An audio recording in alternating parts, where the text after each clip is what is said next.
Bismillahirrahmanirrahim. Assalamualaikum warahmatullahi wabarakatuh. Selamat pagi, salam sejahtera bagi kita semua. Puji syukur alhamdulillah kita panjatkan kehadirat Allah Subhanahu wa taala atas rahmat hidayahnya pada kita semua sehingga kita masih diberi kesehatan, keselamatan untuk bisa bersilaturahmi walaupun masih di masa pandemi COVID-19. Yang kami hormati Bapak Widodo SHMH selaku Sekretaris Daerah Kabupaten Sukoharjo dan narasumber kedua Bapak Nur Hidayat Sardini, ini senior kita di Bawaslu. Karir beliau Ketua Bawaslu Jateng dan Ketua Bawaslu RI tahun 2012. Dan yang kami hormati pula anggota Bawaslu Kabupaten Sukoharjo yang hadir pada acara hari ini, Pak Polsek beserta jajarannya, dan tak lupa rekan-rekan semuanya, pengawas partisipatif, relawan-relawan pengawasan, dan pegiat pemilu yang ada di Kabupaten Sukoharjo ataupun yang mengikuti acara ini secara daring. Saya ucapkan terima kasih. Perlu kita ketahui bersama bahwa pemilu dan pemilihan di negara demokrasi ini sangat diperlukan urgensinya. Urgensinya adalah bahwa pelaksanaan pemilu dan pemilihan ini sangat penting dalam rangka menentukan, mengganti, ataupun mencari pemimpin yang nanti akan mengelola negara dan pemerintahan. Berbeda dengan negara-negara yang monarki ataupun negara yang tidak menganut demokrasi. Di Indonesia ini demokrasi sebagai wujud dalam menentukan, memilih siapa yang akan mengelola dan memimpin negara dan pemerintahan ke depan. Walaupun nanti mungkin masih dalam pemilu 2024 pelaksanaan pemilu dan pemilihan serentak pertama dalam sejarah pemilu dan pemilihan di Indonesia yang dilakukan secara serentak, ini mungkin diperkirakan masih dilaksanakan dalam suasana pandemi ataupun endemi COVID-19. Banyak tantangan yang perlu kita kupas, kita diskusikan bersama. Mungkin kita bisa menilai dari pelaksanaan pemilu serentak tahun 2019 di mana 5 surat suara itu pun masih menyisakan banyak persoalan, terutama banyaknya kasus penyelenggara pemilu yang sakit dan akhirnya meninggal dunia karena kelelahan baik dalam melaksanakan pemungutan maupun rekapitulasi yang begitu melelahkan. Itu dilaksanakan dalam suasana normal. Bagaimana nanti ketika ini dilaksanakan di masa pandemi COVID? Itu yang pertama. Yang kedua, saat ini fokus anggaran ini kan dalam penanganan COVID-19. Tetapi pemilu dan pemilihan ini juga penting karena apabila ini tidak dilaksanakan, ini juga akan menyisakan masalah sendiri. Berbeda mungkin dengan Malaysia ketika ada permasalahan yang di Pertuan Agung bisa mengganti Perdana Menteri tanpa pemilihan. Ini berbeda. Karena Presiden di Indonesia ini selaku pemimpin negara, dia juga selaku pemimpin pemerintahan. Berbeda mungkin dengan Inggris. Pemimpin pemerintahnya Perdana Menteri, tapi yang memimpin negaranya adalah raja. Kerajaan Inggris dan Belanda dan yang lain. Nah, ini yang perlu kita kaji juga. Jadi harus karena pelaksanaan tahapan diperkirakan tahun 2020 ini sudah dimulai tahapan pelaksanaan pemilu 2024, mungkin harus kita sinkronkan terkait kebijakan pelaksanaan baik seluruh pemangku kepentingan, pemerintah daerah selaku yang punya anggaran, dan kita selaku pelaksana pemilihan. Dan perlu diketahui, mungkin ini nanti Pak juga di tahun 2024 di Sukoharjo ini nanti pemilihan dilakukan serentak. Nah, ini juga bisa menyisakan masalah ketika tidak ada koordinasi yang bagus dengan pemerintahan provinsi terkait pembagian kewenangan pembiayaan. Nah, ini kan bisa menyisakan masalah di kemudian hari. Mana yang dibayarkan dengan APBD provinsi dan mana yang dibayarkan dengan APBD kabupaten.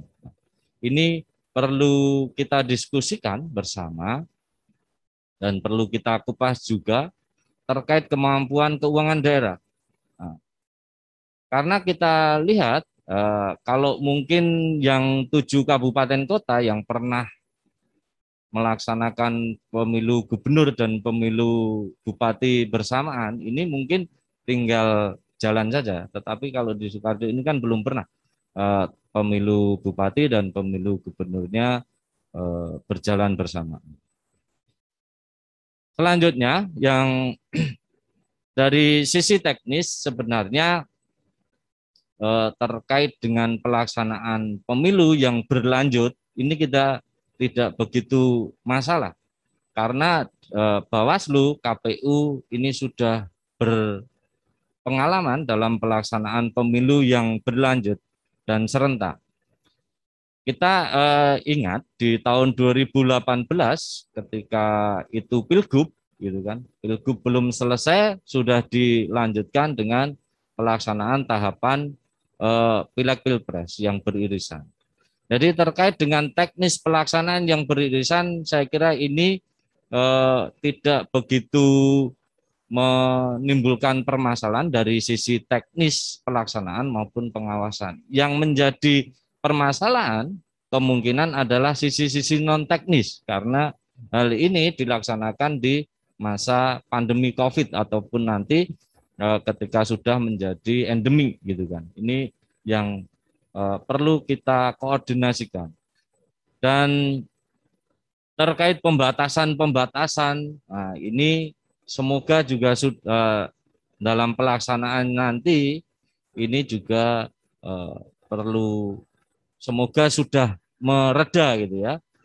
Karena ketika ada pembatasan ini otomatis menjadi kendala bagi peserta pemilu dalam melaksanakan kampanye terutama.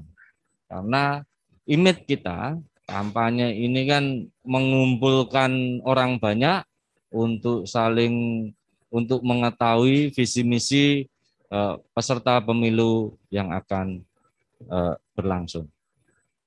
Mungkin itu sambutan dari saya dengan mengucap Bismillahirrahmanirrahim.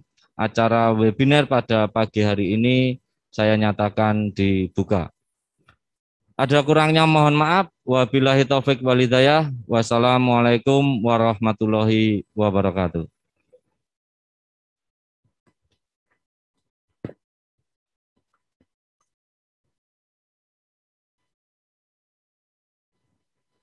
Bapak Ibu, demikianlah acara pembukaan webinar tantangan kesiapan kelembagaan Bawaslu dalam persiapan pemilu dan pemilihan 2024 di masa pandemi. Apabila ada salah dan kurang kata dalam menggelar acara pada pagi hari ini, saya memohon maaf yang sebesar-besarnya. Tanpa mengurangi rasa hormat, selanjutnya akan dipimpin oleh moderator Bapak Muladi Wibowo Esos SE MH MPD. Dipersilakan.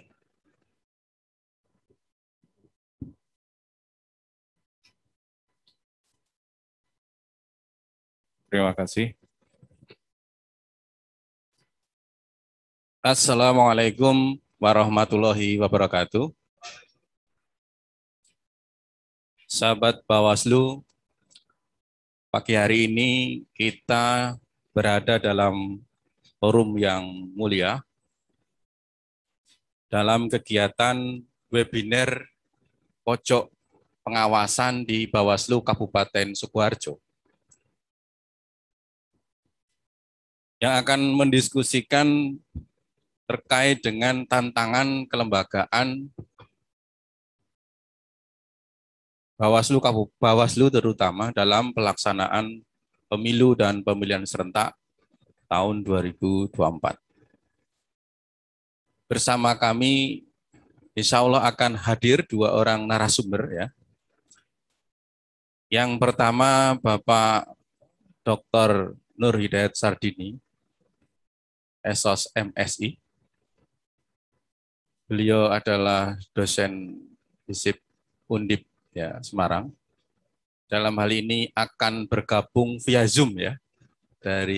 Mungkin dari kantor atau dari rumah, ini kita belum menginformasikan, tapi kelihatannya beliau akan bergabung setelah ada agenda internal di Undip ya. Jadi nanti akan menyusul kira-kira begitu.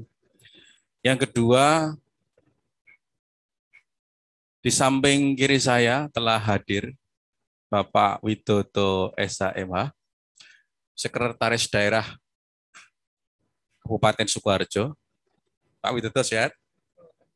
Oh, alhamdulillah. Jadi 2 narasumber nanti akan memberikan materi dan sekaligus bahan diskusi untuk kita semua dalam siang hari ini. Tadi sudah disampaikan pemati diskusi dari sahabat saya, Mas Bambang Muryanto.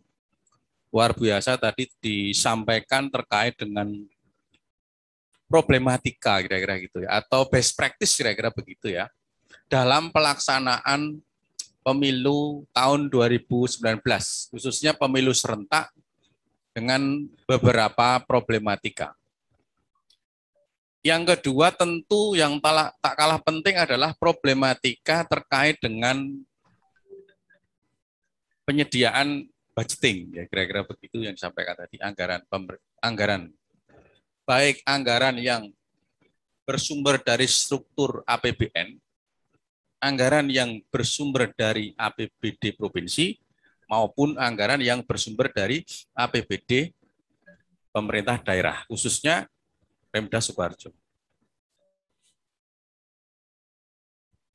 Problematika ini menjadi lengkap, seperti yang disampaikan Mas Bambang tadi, ketika tahapan persiapan pemilu, Pak Widodo, itu sudah diiringi dengan problematika pandemi COVID-19 yang memberikan dampak pada menurunnya tingkat input ya, kira-kira begitu ya, jumlah anggaran yang dimiliki oleh pemerintah pusat maupun pemerintah daerah dalam rangka untuk mengumpulkan dana publik, kira-kira begitu. Sementara tahapan pemilu itu akan dimulai di awal-awal tahun 2022. Sehingga bisa dibayangkan pemerintah daerah dan pemerintah pusat harus mempersiapkan anggaran pemilu dan pemilihan itu sejak tahun 2002, 2003, dan 2004 sendiri puncaknya atau gongnya. Nah, kesiapan pemerintah daerah dalam proses memberikan dukungan baik kepada KPU, kemudian Bawaslu, kemudian beberapa mitra, baik itu Satpol PP, kemudian polisian,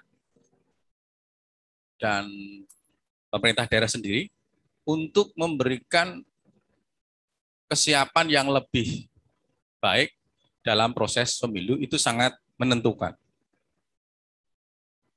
Termasuk dalam hal ini menyelesaikan problematika terkait memastikan bahwa pemilu bukan menjadi klaster tambahan baru terkait dengan pandemi.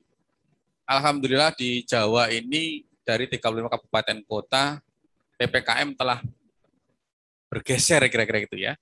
Tinggal 2 kabupaten kota yang masih level 4 dan Sukoharjo alhamdulillah juga telah menurun ke level 3. Semoga kita doakan bahwa kinerja Pak Widodo dan kawan-kawan itu bisa tak punya level kira gitu ya. Sehingga Sukoharjo tidak punya level ya. Sehingga tidak punya level. Itu suatu doa bersama kita agar hal tersebut bisa terjadi. Kesiapan kelembagaan menjadi sangat urgent atau penting. Dengan kesiapan jauh hari, dengan waktu yang lebih lama, dengan regulasi yang sama, Undang-Undang 7 2017 dan Undang-Undang 10 2016 memberikan arah kepada penyelenggara pemilihan dan penyelenggara pemilu serta pemerintah pusat sampai daerah semestinya diharapkan mempersiapkan tahapan itu jauh lebih baik. Harapannya adalah jauh lebih baik.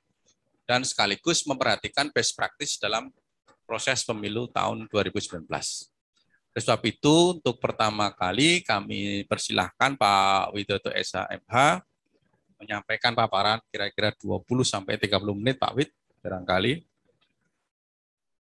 Kesiapan pemerintah daerah Sukoharjo khususnya dalam mendukung tahapan pemilu khususnya di tahun 2002 sampai 2024. Sehingga kemudian kita memberikan gambaran dan juga bisa menjadi best practice ya, untuk kabupaten dan provinsi lain, seperti Provinsi Jawa Tengah ini juga dalam pemilihan gubernur sudah menyiapkan dana cadangan setiap tahun hampir 300 miliar misalnya. Ini contoh hal baik yang dilakukan oleh Provinsi Jawa Tengah. Dan kami persilahkan Pak Widodo bisa menyampaikan tematik diskusinya. Monggo.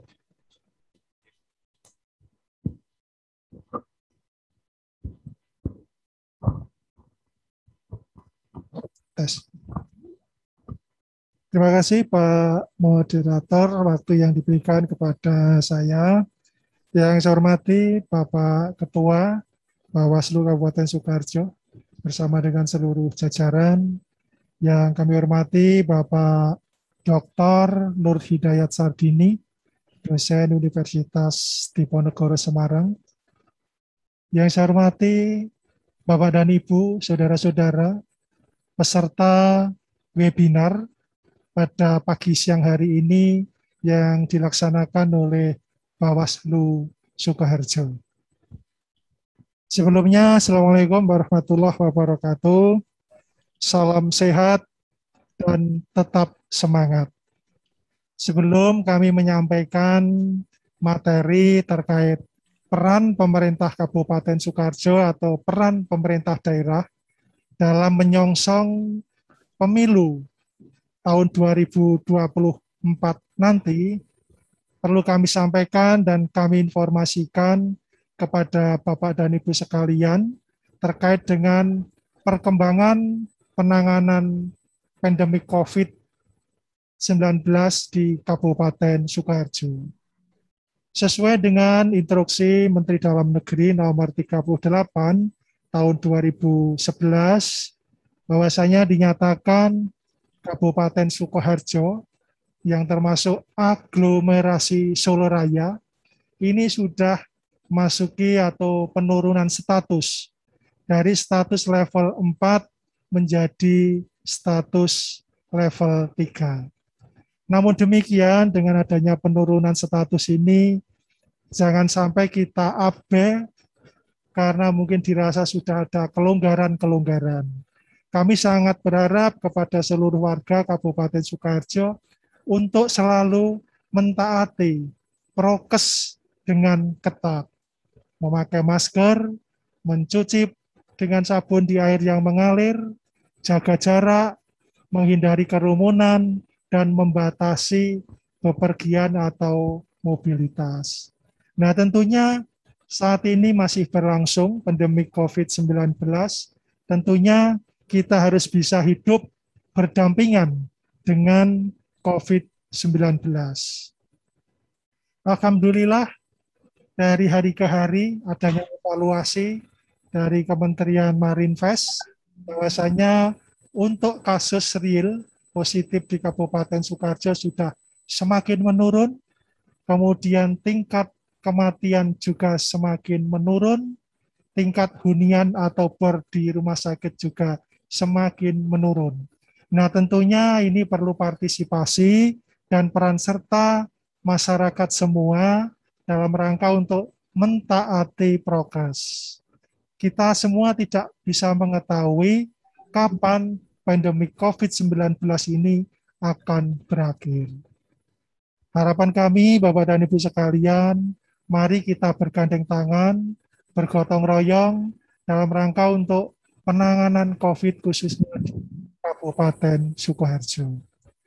Bapak dan Ibu sekalian yang kami hormati terkait dengan materi atau tema yang diusung oleh Bawaslu yaitu tantangan dan kesiapan Bawaslu dalam persiapan pemilu dan pemilihan tahun 2024 nanti, tentunya kita juga harus bisa memperhatikan apakah nantinya pandemi COVID ini masih berlangsung atau mungkin sudah hilang dari bumi Sukoharjo ataupun bumi Indonesia. Pada prinsipnya bahwasanya pemilu pada umumnya, baik itu pemilu legislatif, pilpres, pilkada, ini adalah merupakan pelaksanaan dari kedaulatan rakyat dalam rangka untuk memilih dari wakil-wakil rakyat, presiden, gubernur, bupati, dan wali kota yang dilaksanakan secara langsung dan demokratis.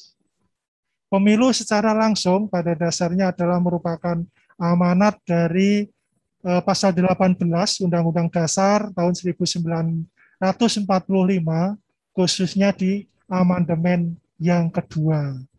Dengan pemilu langsung ini diharapkan para yang terpilih mendapatkan dukungan dan legitimasi dari masyarakat. Ini merupakan suatu kontrak sosial dari yang memilih dan yang terpilih. Nah, tentunya peran serta dari masyarakat khususnya di Kabupaten Sukoharjo dalam rangka menghadapi pemilu di 2024 nanti tentunya kita sangat-sangat kita harapkan. Bapak dan Ibu sekalian yang kami hormati, pembelajaran pelaksanaan pemilu serentak dan khususnya Pilkada tahun 2020 kemarin perlu kita jadikan guru yang terbaik. Karena pelaksanaan Pilkada 2020 kemarin adalah merupakan pemilu atau pilkada yang dilaksanakan di tengah-tengah pandemi COVID-19. Tentunya banyak problematika baru di dalam pelaksanaan pilkada di tengah-tengah pandemi COVID-19 ini. Baik itu dari sisi regulasi maupun pelaksanaan implementasi di lapangan. Nah, tentunya ini juga perlu pemikiran-pemikiran dan inovasi-inovasi bagaimana pelaksanaan pemilu dan pilkada nantinya manakala masih di tengah-tengah pandemi COVID-19, kita harus cari solusi-solusi yang terbaik sehingga nanti bisa berjalan dengan lancar dan tidak ada kendala suatu apa.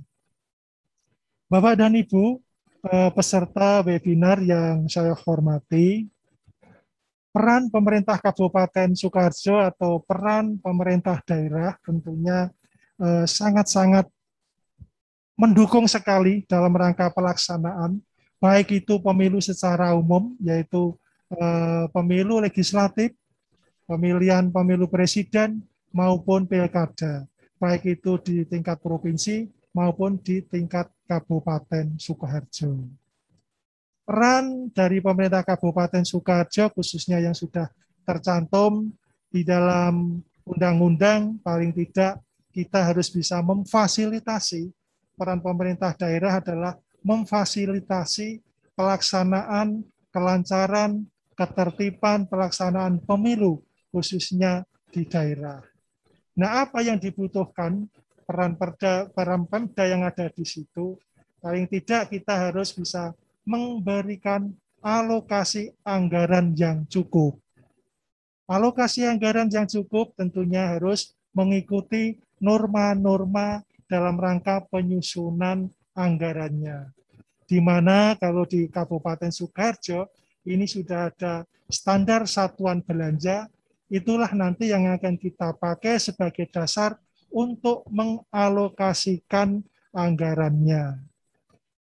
Sebagai contoh, pilkada di tahun 2020 kemarin, alokasi anggaran untuk pilkada secara total keseluruhan, pemerintah Kabupaten Sukoharjo sudah menganggarkan kurang lebih 37 miliar yang dipakai untuk alokasi di KPU, di Bawaslu, di Polres, Kesbangpol, dan di Satpol PP. Termasuk juga pemantauan-pemantauan yang dilakukan oleh OPD-OPD yang terkait. Nah, tentunya kita tidak bisa memprediksikan karena memang dengan adanya pandemik COVID kemarin di tahun 2020 pelaksanaan pilkada di Kabupaten Sukoharjo ini memang dari sisi anggaran ini bertambah dikarenakan juga dalam rangka untuk anggaran itu untuk pembiayaan fasilitasi pengadaan alat pelindung diri, desinfektan, dan juga untuk rapid antigen kepada seluruh pelaku pelaksanaan pilkada yang ada di Kabupaten Sukoharjo. Nah, tentunya nanti manakala pemilu di tahun 2024 nanti berjalan dan masih dalam kondisi pandemi COVID-19, tentunya alokasi-alokasi yang berkaitan dengan penanganan COVID ini tentunya juga akan kita prioritaskan. Tentunya ada sharing dari APBN, APBD provinsi, maupun dari APBD kabupaten dan kota. Peran kabupaten atau Pemda yang lainnya adalah dalam rangka untuk memfasilitasi personil yang dibutuhkan dalam rangka pelaksanaan atau penyusunan pembentukan panitia secara ad hoc. Termasuk juga mungkin fasilitasi tempat sebagai tempat atau kantor untuk kesekretariatan, baik di KPU, Bawaslu, maupun di tingkat kecamatan, maupun di desa dan kelurahan. Selain itu, Bapak dan Ibu sekalian, peran pemerintah kabupaten, kota, tentunya tidak kalah penting adalah dalam rangka untuk mensosialisasikan pelaksanaan pemilu di tingkat daerah dan pendidikan politik kepada para warga, khususnya di wilayah Kabupaten Sukoharjo. Kenapa sosialisasi dan pendidikan politik itu sangat-sangat penting di dalam pelaksanaan pemilu? Ini tentunya dalam rangka untuk partisipasi masyarakat di dalam keikutsertaan menggunakan hak pilihnya. Alhamdulillah di Kabupaten Sukoharjo khususnya dari tahun ke tahun tingkat partisipasi pemilih ini ada kenaikan atau peningkatan. Nah, kita upayakan nanti di tahun 2024 kita bersama-sama dengan stakeholders yang terkait bahwasanya pelaksanaan pemilu bukan hanya tanggung jawab dari dua lembaga, yaitu KPU dan Bawaslu saja, namun demikian ini merupakan tanggung jawab kita semua untuk mensukseskan pelaksanaan pemilu. Nah, tentunya ini nanti kita akan selalu berkoordinasi, bergandeng tangan bersama dengan stakeholders yang terkait rangka untuk pelaksanaan pemilu baik itu pileg, pilpres maupun pilkada, baik itu pilgub maupun pemilihan pilkada di kabupaten maupun di tingkat kota. Bapak, Ibu, dan peserta webinar yang saya hormati, tidak kalah pentingnya juga adalah terkait dengan peran serta pemerintah Kabupaten Sukoharjo dalam rangka memfasilitasi tempat-tempat manakala nanti masih dimungkinkan dalam rangka untuk kampanye secara terbuka. Nah, tentunya manakala nanti dimungkinkan, kita nanti juga akan menetapkan tempat-tempat yang bisa dipakai dalam rangka untuk pelaksanaan kampanye secara terbuka. Dan bila perlu, di tempat-tempat gedung yang tertutup milik Pemkab, manakala itu bisa dipakai, nah tentunya itu nanti akan kita berikan fasilitasi. Selain itu, Bapak dan Ibu sekalian, tentunya dalam rangka untuk mewujudkan pelaksanaan pemilu yang luber, langsung, umum, bebas dan rahasia, dan jujur dan adil, tentunya ini harus melibatkan semua pihak, masyarakat, dan khususnya para ASN yang ada di lingkup pemerintah Kabupaten Sukoharjo. ASN di dalam rangka pelaksanaan pemilu ini juga ada rambu-rambu tersendiri yang membatasi. Secara prinsip ASN dituntut untuk bisa netral, dalam artian tidak mendukung, tidak bersimpati kepada pihak-pihak manapun dalam rangka kepesertaan pemilu, baik itu pileg, pilpres, pilgub maupun pemilihan bupati dan wali kota.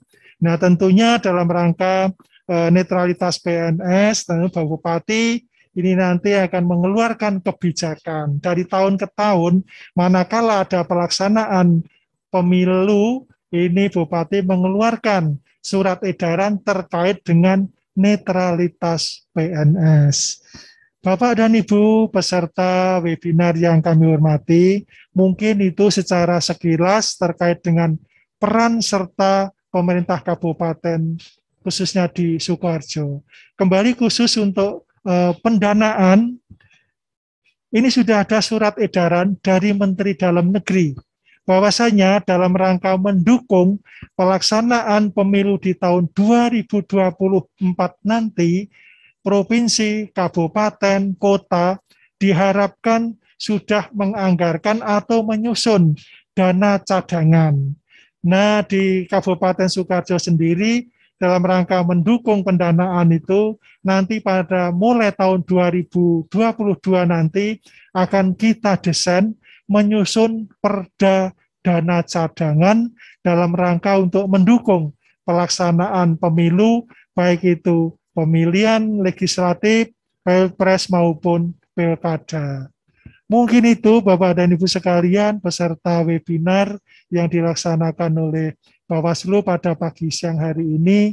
Untuk selanjutnya sementara waktu kami kembalikan kepada moderator. Terima kasih. Assalamualaikum warahmatullahi wabarakatuh. Waalaikumsalam warahmatullahi wabarakatuh. Alhamdulillah.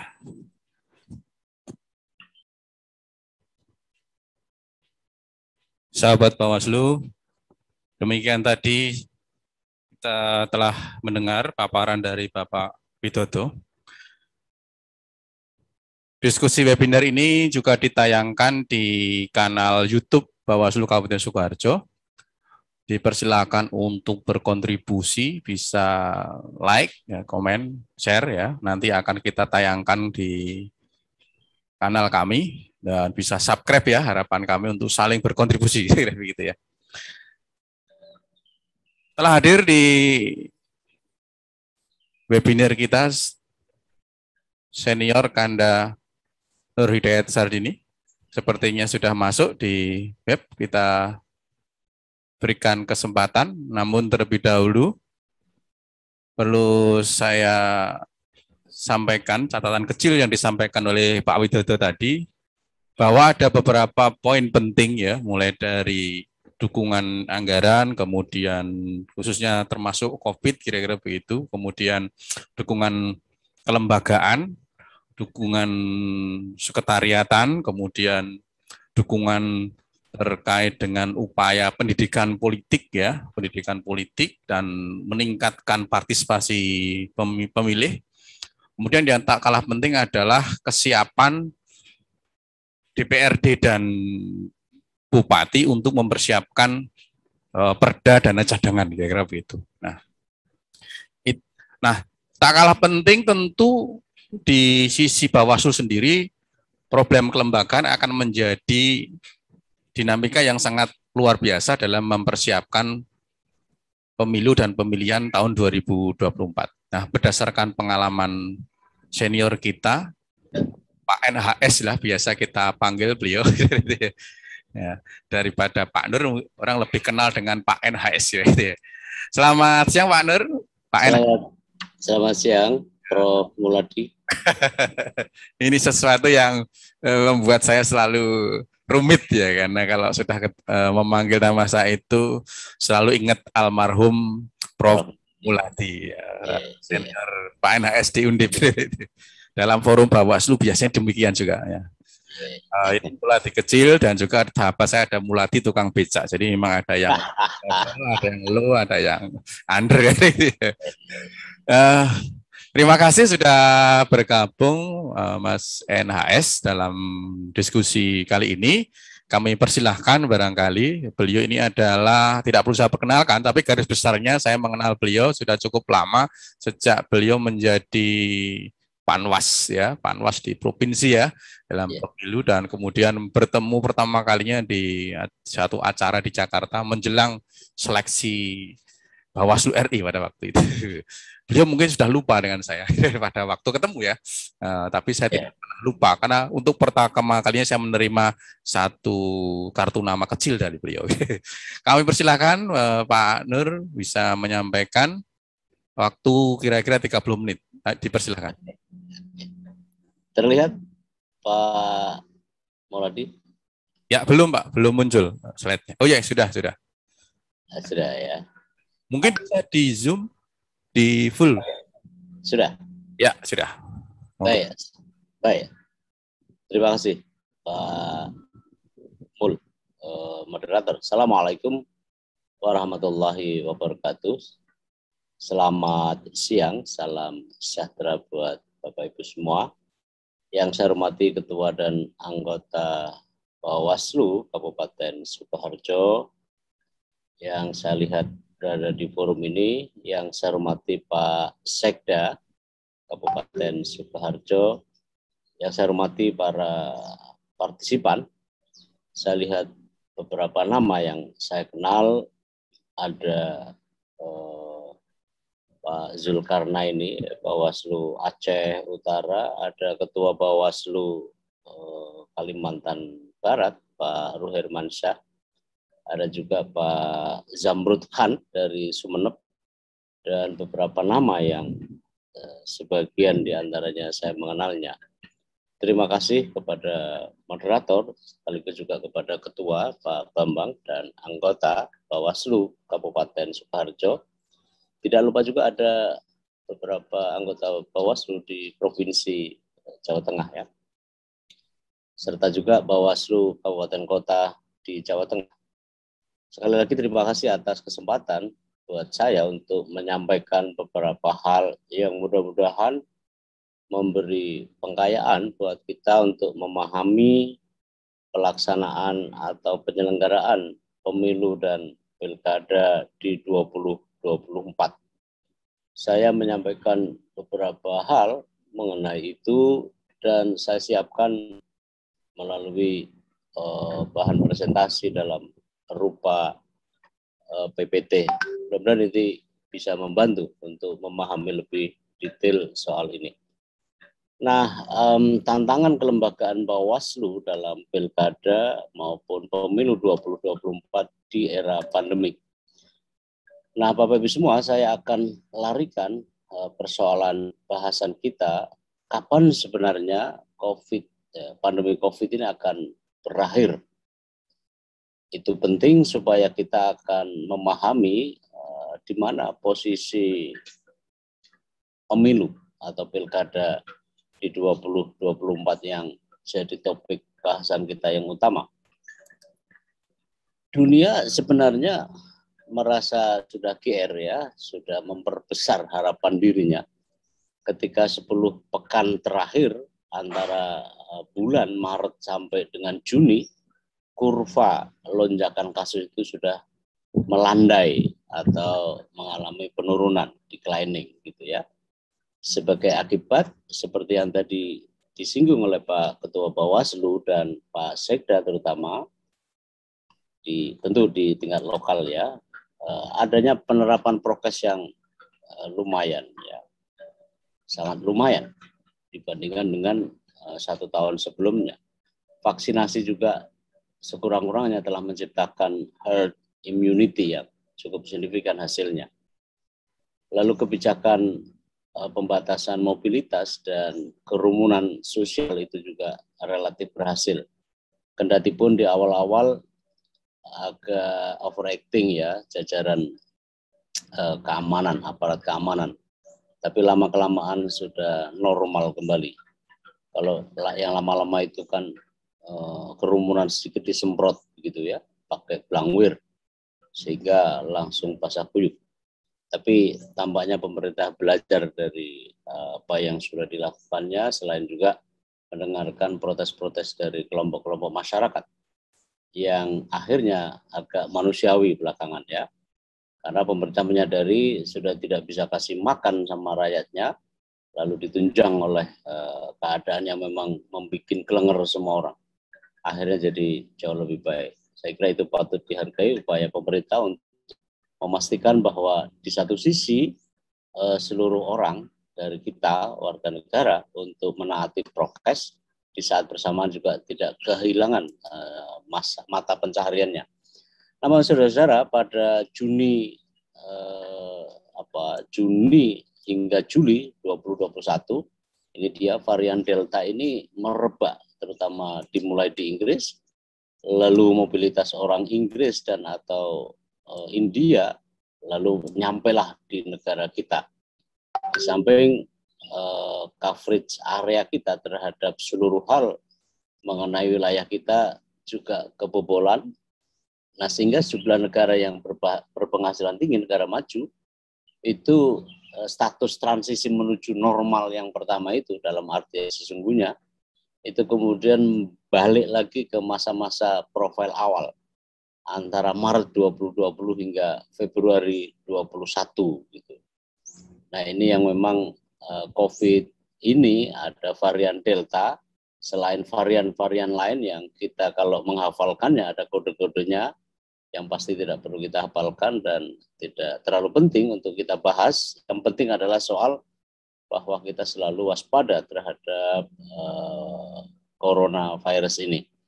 Nah, itu yang terjadi di hampir seluruh negara, bahkan Bapak Ibu semua pasti tahu beberapa waktu sebelumnya Singapura dan hampir Malaysia itu hendak menerapkan semacamlah bahwa COVID akan dianggap hal yang biasa seperti TBC gitu dan polio dan seterusnya. Tapi belakangan dia cabut lagi dan menerapkan lockdown oleh sebab varian Delta yang saya maksud tadi itu. Nah, data yang saya baca dari media-media jurnal maupun sumber-sumber internasional itu tergambar sebagaimana ada di monitor. Hospitalization, ya, rawat inap lah.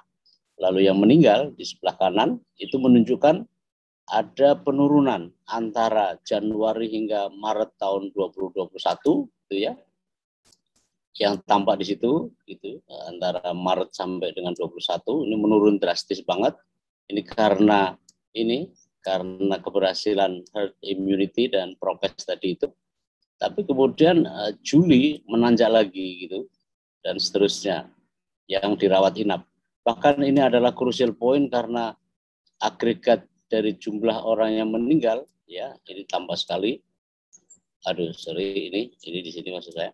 Itu menaik sekali dan inilah kemudian bersilang sengkarut dengan persoalan-persoalan ketersediaan oksigen, obat-obat maupun aspek-aspek sosial yang kemudian mengharu biru dan ini adalah di kita sangat terasa sekali agregatnya hingga hari ini.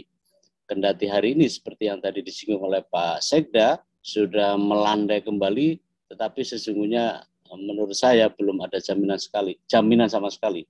Karena itu sembari itu kita berdoa, tetapi kita juga tidak kehilangan kewaspadaan untuk selalu menaati atau memodomani prokes, terutama adalah masker ya dan cuci tangan. Karena dua poin itu yang seringkali kita anggap sepele, menurut kita sudah aman, tetapi bahaya sedang mengintai gitu ya. Nah, kesadaran kita sangat besar sekali peranannya seperti yang tadi disinggung oleh Pak Sekda, dan saya kira dan kita semua harus setuju karena memang masalahnya adalah di situ. Walaupun kesadaran masyarakat makin hari, makin waktu ke waktu, saya kira makin meningkat. Itu masyarakat sudah merasa paham, ya sudah paham, dan mudah-mudahan itu akan terus-menerus sampai kapanpun ya. Nah, Bapak Ibu semua, saya perlu menyampaikan beberapa data dari Johns Hopkins University, data mengenai kita. Saya kadang-kadang lebih mempercayai data yang berasal dari luar karena tracking mereka itu jauh lebih mengena ketimbang atau data yang tidak dibasa-basikan oleh unsur-unsur politik maupun usaha-usaha untuk mendramatisasi hanya untuk kita nyatakan bahwa COVID itu sudah aman. Nah, ini kasus yang pernah di kita, ya sekarang ini posisinya lah per hari kemarin lah, per hari lalu yang meninggal segini, lalu yang sekarang tervaksin dalam posisi begitu. Nah, kita berharap bahwa angka ini makin signifikan, terutama buat masyarakat kita yang terdampak, yang terkena itu bisa makin meningkat. Tingkat kesembuhan kita juga dikabarkan menurut laporan-laporan resmi itu sudah mulai menurun, dan rumah sakit yang dulu sesak sekali sekarang sudah bisa bergerak ya. Ketersediaan oksigen juga sangat tersedia dengan sebaik-baiknya, dan mudah-mudahan secara umum dan pada akhirnya kita akan lepas. Kendatipun saya mengamini terhadap apa yang ditengarai oleh para ilmuwan bahwa COVID ini memang tidak akan hilang sama sekali dari bumi seluruh dunia kita. Tetapi yang paling mungkin adalah kita harus bersahabat dengan mereka, dan karena itu kita selalu menerapkan prokes ya dalam batas-batas yang dimungkinkan. Sambillah nanti ditemukan misalnya vaksin yang cespleng ya, sekali minum, sekali konsumsi, itu benar-benar kita terbebaskan. Kendatipun sekali lagi tidak mungkin katanya. Perkiraan berakhirnya pandemi kapan dong? Gitu ya. Nah, ini dari McKinsey dan Company yang diterjemahkan ke dalam bahasa kita, perkiraannya kalau kita menerapkan ya syarat dengan baik misalnya tracingnya, baik misalnya prokesnya, hand sanitizer dan seterusnya, itu maka terutama vaksinnya, maka kita akan mengalami signifikansi hasilnya. Nah, perkiraan Kemenkes sendiri dalam vaksin ini makin merata ya. Saya dengar itu sudah ada capaian yang mendekati 40%, 45%. Ya, sehingga itu akan meningkatkan ya persebaran kekuatan herd immunity, dan pada akhirnya akan membuat kita semakin terjamin keamanannya, keselamatannya.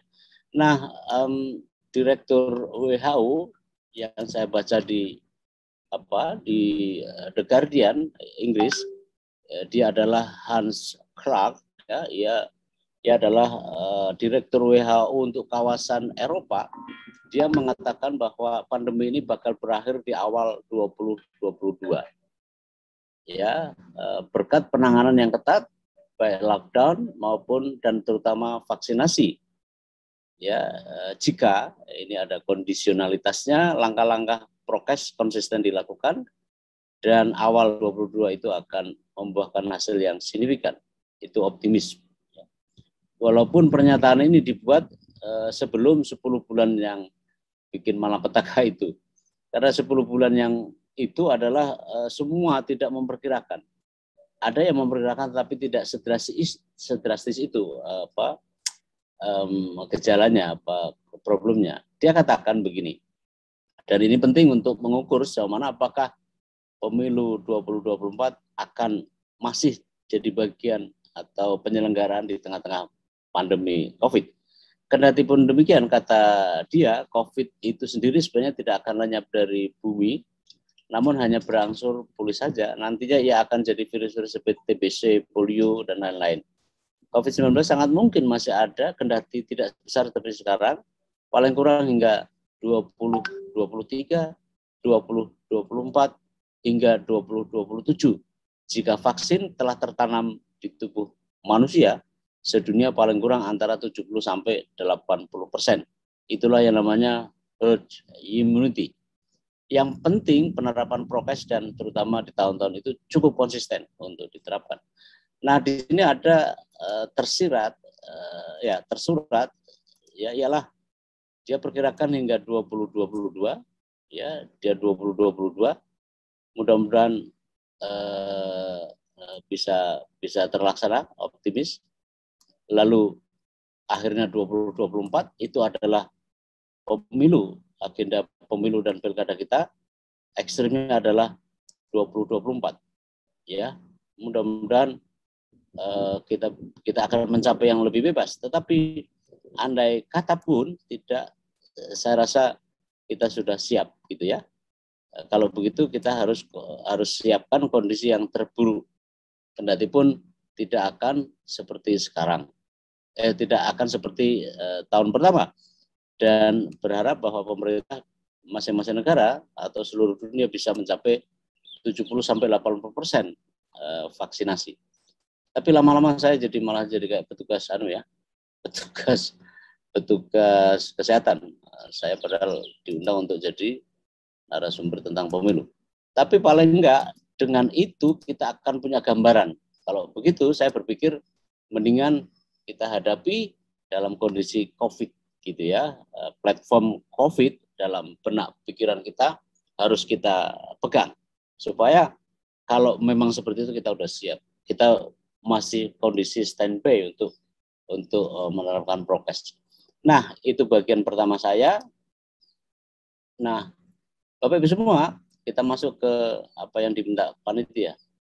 Kompleks persoalan pilkada dan pemilu 2024.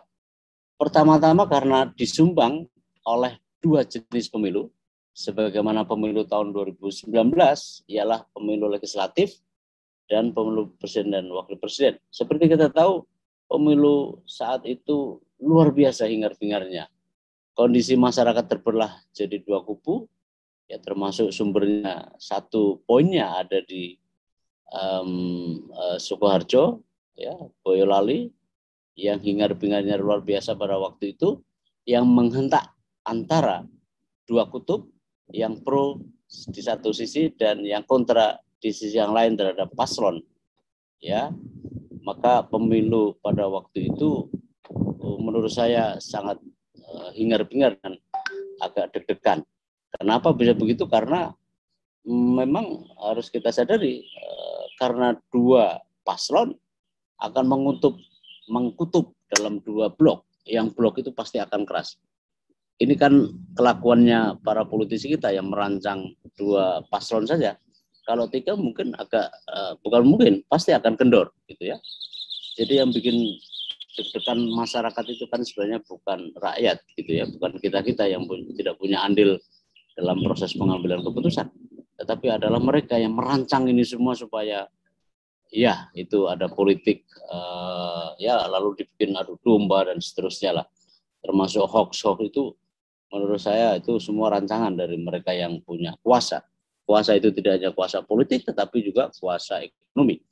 Dan saya kira untuk menggerakkan dalam seluruh hal mengenai soal itu tidak mungkin dilakukan oleh orang biasa. Tentu mereka yang punya akses di kekuasaan, mereka yang punya resource yang luar biasa dan seterusnya. Jadi kadang-kadang kita itu ngenes ya bahwa semuanya itu dibuat sebenarnya gitu ya, supaya satu yang lain bisa dianggap yang lebih unggul, yang layak untuk dipilih dengan elektabilitas yang lebih tinggi. Analisis mengenai soal itu tentu kita bisa bicarakan di kesempatan lain. Tetapi sesungguhnya ini semua akan dirancang oleh mereka yang punya kuasa. Saya ingin ingatkan bahwa konotasi pilkada, pemilu identik dengan kerumitan, terutama di 2024, maaf ya, itu karena jumlah korban. Ini pelajaran betul buat kita semua, terutama jajaran KPU Bawaslu, supaya ini soal tidak boleh terulang. Kalau terulang, saya rasa kita akan dalam adagium keledai terantuk pada lubang yang sama. Padahal seseorang itu tidak boleh terantuk pada lubang yang sama. Walaupun justru terantuk pada lubang yang sama itu justru dikehendaki oleh sementara kalangan. Jajaran KPU, saya mengulang dari yang pernah saya sampaikan di forum lain, 2019 itu ada 722 orang meninggal, 798 orang sakit. Jajaran KPU. Tahun 2020, pilkada kemarin, pilkada terakhir kita, 117 orang meninggal, 153 orang sakit. Jajaran Bawaslu lebih rinci lagi. Ya, jumlahnya banyak sekali, ada 5.000-an deh. Ini korban perang atau korban pemilu gitu loh. Pemilu kita masih dianggap sebagai medan tempur ya, yang memakan banyak korban. Sesuatu yang harus jadi pelajaran tentu saja. Nah, rangkaian pemilu pilkada 24 berkonsekuensi ini dia. Sekali lagi ini karena problemnya ada di sini. Irisan tahapan pemilu pilkada, irisan pekerjaan tanggung jawab semua, dan menambah beban, menambah tanggung jawab yang besar. Makin ke bawah tanggung jawabnya makin besar. Beban pekerjaan teknisnya makin besar, gitu ya. Makin ke bawah struktur jenjang itu makin besar problem teknisnya, makin ke atas makin meringan. Tetapi ini kekuatan manusia, kekuatan tubuh orang kerja itu, shift kerja itu 8 jam. Tetapi kalau lebih dari 8 jam, itu biasanya hilang konsen. Orang dosen mengajar aja, dan guru-guru, itu mahasiswa atau murid itu konsen itu pada 1/4 jam pertama. Selebihnya kalau tidak lihai, tidak mahir dalam mengajar, maka siswa atau peserta ajar tidak akan konsen itu ya, kecuali dengan ice breaking dan segala macam. Demikianlah orang bekerja gitu. Kenapa harus ada shift? Ada shift pagi, siang, malam. Itu karena untuk stamina tetap terjaga. Tubuh manusia terbatas. Nah ini berganti hari, berhari-hari. Ya secara sunatullah itu orang harus meninggal gitu. Karena kemampuan dia tidak bisa, apalagi komorbid gitu ya. Penyakit ini, penyakit itu, utang sana, utang sini, menambah beban psikologis. Nah itu yang menurut saya wajar kalau meninggal. Kalau nggak meninggal malah saya curiga bahwa itu adalah robot-robot yang bekerja. Karena manusia dengan keterbatasan, physically maupun psikis. Beban tanggung jawab itu, Bapak Ibu semua, di pemilu 2024, di jenis pemilu tadi itu, ini dia. Pada tahapan pencalonan, verifikasi, rekap, lalu pasca pre-election period, ya proses dan hasil, lalu adalah evaluasi. Evaluasi itu dalam artian bisa ke DKPP, bisa di MK, bisa di kepolisian, bagi yang kena pidana, dan seterusnya. Dan itu menurut saya akan menambah beban psikologis tersendiri. Memang saya agak khawatir kalau teman-teman Badan ad hoc apakah masih berminat dengan beban itu. Karena trauma 2019. Lalu ada dasar hukum yang memang tidak comfortable, ya Undang-Undang 17 dan Undang-Undang 2016, yang menurut saya akan sedikit banyak menyumbang terhadap problem yang mungkin saja akan jauh lebih kompleks ketika penerapannya di lapangan. Nah, Bapak Ibu semua, ini peserta Pilkada 2024 berasal dari 2 AMJ, Bupati, Gubernur, Wali Kota gitu ya. Nah, akibat ditundanya pemilu 2023 berefek pada menumpuknya di 2024. Ini yang menurut saya jadi beban tersendiri. Kalau pemilu aja, pemilu yang terdiri atas 2 jenis pemilu besar, pemilu presiden, pemilu legislatif dan pemilu presiden wakil presiden, itu sudah jadi beban. Ditambah kemudian numpuknya ini dua pilkada, 2 gelombang pilkada yang ditumpuk jadi satu, yang itu menambah kompleksitasnya. Nah ini yang menurut saya sangat ini, menurut saya ini bikin agak deg-degan ya. Ada 271 di 2024 untuk dari tahun 2017-2018 ya. Ya, jadi ini paslon hasil pilkada 2017, jadi sirkulasinya jatuh pada 2022-2018 ditumpuk menjadi 2024 gitu ya. Itu 271 paslon di 271 221 daerah otonom. Ya, maksud saya adalah pilgub di 24 provinsi, dan jangan lupa termasuk di Jawa Tengah ini adalah provinsi-provinsi yang gendut, yang jumlah pemilihnya besar. Jawa Tengah, Jawa Barat, Jawa Timur, yaitu adalah 64% dari pemilih kita di Republik ini. Sekaligus adalah 64% jumlah populasi kita. Nah, ini numpuk di 2024 ya. Tidak hanya itu, ada sebanyak ya yang hari ini yang pilkada 2020 kemarin itu akan menggelar karena siklusnya jatuh pada 2024 besok. Ya, pilkada kemarin itu yang belum kita jenak duduknya, para bupati, wali kota, gubernur jenak duduknya di tempatnya, itu harus dipangkas jabatannya. AMJ yang tidak genap 5 tahun nanti beberapa bulan, lalu akan dikompensasi gaji pokok dikali jumlah bulan tersisa dan hak pensiun, gitu ya, akan jatuh pada pilkada 2024 November itu hari hanya. Nah, karena itulah memang ini jadi beban betul. Kalau begitu ya inilah. Sebenarnya sangat berbahaya dari sisi perencanaan ya. Tapi biasalah pangkal soalnya kan tidak di kita, tapi di elit, selapisan elit di Senayan sana. Nah lah, akhirnya jadi menumpuk-numpuk gitu ya.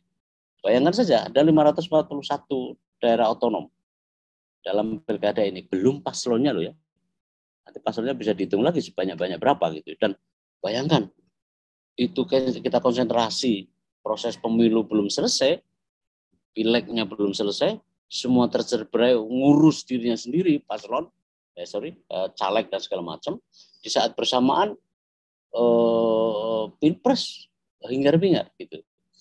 Nah, menurut saya konsentrasi kita akan terbelah, dan disitulah sebenarnya problem lain yang sedang menganga, ialah pada aspek pengawasan yang menjadi tugas dari jajaran pengawas pemilu atau Bawaslu.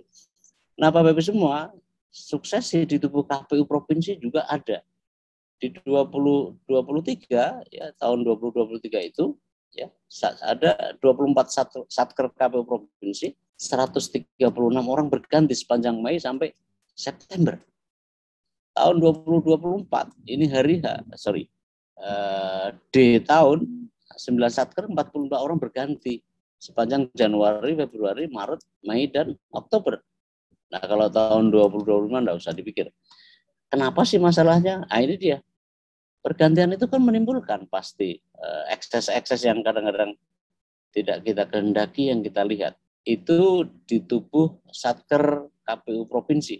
Dan ini adalah pengambil keputusan semua loh. Bukan orang yang tidak berada di lingkaran pengambilan keputusan. Lalu di satker KPU Kabupaten Kota di 2003 ya, di 2023 ini juga ada 317 loh ya. Ya, 1.500 orang akan berganti. Kalau kita cek nanti tahapannya di soal apa ini? Ya. Ini kalau bulan-bulan Maret ini misalnya Mei, September, perkiraan saya itu akhir dari pemutakhiran data pemilih lah. Kalau di 2024 ya, Januari, Februari ini sekitar kampanye lah. Kampanye kali ini agak panjang, dan Anda harus tahu bahwa yang namanya KPU Kabupaten Kota adalah battleground ya, medan pertempuran. Pemilu itu sesungguhnya ada di KPU Kabupaten Kota. Bagaimana peralihan jabatan ini, suksesi soal ini bisa ditengarai? Ada yang bahkan gitu ya, hari ini sudah rekapitulasi, besok ada pergantian formasi pimpinan KPU Kabupaten Kota gitu ya. Nah, kalau yang tidak terpilih lagi masih nongkrong di situ sambil menunggu demisioner, lalu dia ogah-ogahan dan itu adalah penetapan hasil, wah, lalu dia karena sudah tidak menjabat, ngapain, bukan lagi urusanku nanti gitu loh. Lalu dikontak enggak bisa apa-apa, nanti enggak quorum gitu ya. Lalu penetapan hasil bagaimana? Maka saya kira itu KPU di atasnya perlu mengatur supaya orang-orang itu di kerangkeng saja itu di kantor itu, tidak boleh kemana-mana untuk memastikan supaya penetapan hasil tidak terjadi. Kenapa? Karena itu ada ancaman pidananya loh ya. Kalau polisi kan boleh. Nanti Bawaslu saya kira harus peduli terhadap itu. Itu urusan KPU. Tetapi itu bagian yang wajib bagi Bawaslu untuk turut mengawalnya. Ya, bila perlu Bawaslu punya pasukan khusus untuk mengerangkeng supaya itu orang-orang itu tidak pergi kemana-mana gitu ya. Karena orang saya sudah tidak jadi KPU, kan bukan lagi urusan saya. Kadang-kadang kan ada perilaku-perilaku yang childish, yang mutung, gara-gara tidak terpilih. Toh. Nah itu banyak saya mendapati itu selama saya di KPP. Nah, baik, saya akan lanjutkan di bagian akhir. Saya suka menampilkan ini adalah 3 jenis pemilu yang ada gitu ya, pemilu legislatif gitu, pemilu besar gitu, pemilu presiden, pemilu kada, ini dia. Nah, akan ada arsiran di sini bahwa pemilu akan belum berhenti sejenak, tetapi sudah siap untuk pilkada. Nah, ini memang sudah dirancang sementara ya oleh KPU, tapi saya kira Komisi 2 DPR RI sudah mengabulkan 26 bulan penyelenggaraan setiap jenis pemilu, gitu ya. 2 jenis pemilu yang pertama tentu bisa serentak, karena memang itu serentak, tetapi setelah itu adalah pilkada. Nah, disinilah sebenarnya kalau mau didetailkan angka-angka ini, dan saya kira penting bagi Bawaslu untuk melihat titik rawannya itu di mana. Ketika misalnya terjadi pergantian jabatan suksesi di KPU, sementara Bawaslu sendiri juga merotasi dirinya sendiri gitu loh. Jadi mau mengawasi KPU bagaimana kalau dia sendiri sudah tidak mau mengawasi gitu, karena sudah yakin bahwa dia tidak terpilih misalnya. Nah ini perlu treatment tertentu, special treatment yang harus dilakukan oleh terutama Bawaslu RI supaya meyakinkan bahwa proses-proses ini tidak terjadi ekses yang pada akhirnya mempengaruhi terhadap proses. Kalau sudah pengaruhnya terhadap proses, pasti terhadap hasil, dan pada saatnya ya perjalanannya akan smooth. Saya lanjutkan di slide-slide terakhir. Nah, Bapak Ibu semua, tantangan kelembagaan pengawas pemilu Bawaslu sama dengan KPU punya tanggung jawab yang sama besarnya. Ya, pemilu itu diikat oleh prinsip satu kesatuan sistem penyelenggaraan pemilu menurut Undang-Undang Nomor 7 KPU, Bawaslu, DKPP. Tantangan kelembagaan Bawaslu terletak pada di satu sisi menciptakan integritas diri mereka sendiri. Jadi Anda harus berintegritas terlebih dahulu. Di saat yang bersamaan harus menciptakan integritas proses, tahapan, dan hasil-hasil pemilu dan pilkada yang dikerjakan oleh jajaran KPU. Itu poin besarnya dan harus diterjemahkan dalam tingkat yang lebih praktis. Tantangan kelembagaan Bawaslu terletak juga pada diulang ini. Oke. Terulang ini. Nah, Bapak Ibu semua, di mana secara konsepsional saya membaca IFS implikasinya pada masa kampanye. Dia terbatas sekali pada masa kampanye lihatnya. Ya, nanti bisa dibaca kalau memang ingin dibaca. Nanti saya akan share implikasi pada administrasi dan data open, ya, operasi pemilu maksud saya. Itu terasa sekali, ya. Ada penindasan, ada intimidasi dan seterusnya. Integritas masa pasca ini juga crucial point yang harus diselesaikan oleh Bawaslu. Lalu implikasi integritas demokrasi pada umumnya, yang itu bagian jadi tanggung jawabnya Bawaslu. Saya mengidentifikasi khusus kepada penyelenggara pemilu Bawaslu, identifikasi tantangan pengawas pemilu. Begitu banyak celah kerawanan, kerentanan tahapan pemilu akibat kawin paksa 2 jenis pemilu besar ditambah dengan 1 pilkada. Yang pilkadanya itu melibatkan 75% dari daerah otonom di Indonesia. Ya, itu kan tadi berapa itu angkanya saya lupa. 570 lebih lah itu. Itu kan jumlah kabupaten kota kita, saya lupa ya. Nanti bisa dicek. Hitungan saya itu adalah lebih dari 75% pilkada kita akibat numpuknya pilkada 2017, 2018, dan 2020 ya, dan seterusnya karena ditunda tadi itu. Ini menurut saya celahnya bikin deg-degan. Belum usai konsentrasi pemilu legislatif yang di saat bersamaan ada pilpres, lalu menyusul kemudian pilkada. Situasi penyelenggaraan tahapan pemilu di tengah pandemi COVID akan juga jadi kunci permisivitas. Anggapannya bahwa nanti paling ya sudah, yang penting aman dan selamat dari COVID. Perkara pilkada pemilu berintegritas, siapa yang bisa menjamin semuanya gitu. Dan itu wilayahnya Bawaslu. Bawaslu itu saya ingin kasih tahu, kalau KPU itu adalah administrator utama pemilu gitu ya, administrator utama pemilu, maka kalau Bawaslu adalah quality assurance, penjamin kualitas dari pemilu. Dan ini tugas saudara sebagai pengawas pemilu. Dan di situ tantangan beratnya. Kalau tidak bisa mengantisipasi, yaitu permisivitas, ya sudahlah. Ya, manusia kan tempatnya salah dan lupa dan seterusnya. Ada begitu nanti. Buat apa ada pengawas pemilu kalau hanya bisa ngomong begitu? Nah, keterbelahan konsentrasi penyelenggara pemilu, pintu masuk mereka yang culas untuk memetik keuntungan. Kalau saya peserta pemilu, saya mengatakan bahwa peserta pemilu itu sudah mahir. 6 kali pemilu membuat mereka mahir sekali. Penyelenggara pemilu juga mahir. Kalau berdua-dua itu kemudian kong kali kong, itu gampang sekali. Saya bisa tunjukkan di mana yang bisa dikong kali kong itu ya. Karena itu kriminologi itu penting. Kenapa belajar kriminologi sampai ada fakultas? Karena kita tidak ingin menjadi maling, tetapi kita tahu ilmu maling. Nah, para pelaku politik uang ini benar-benar agak leluasa ini, karena di saat itu konsentrasi terbelah, dirinya juga jangan-jangan juga nggak jadi ikut proses seleksi. Wah, itu kan proses seleksi itu. Ada 2 bulan, 1 bulan, 2 bulan lah. Yang di saat bersamaan dia juga mengurusi baik menjadi penyelenggara maupun menjadi pengawas terhadap penyelenggara pemilu. Psikologis yang bagaimana yang harus kita definisikan di saat-saat seperti itu loh.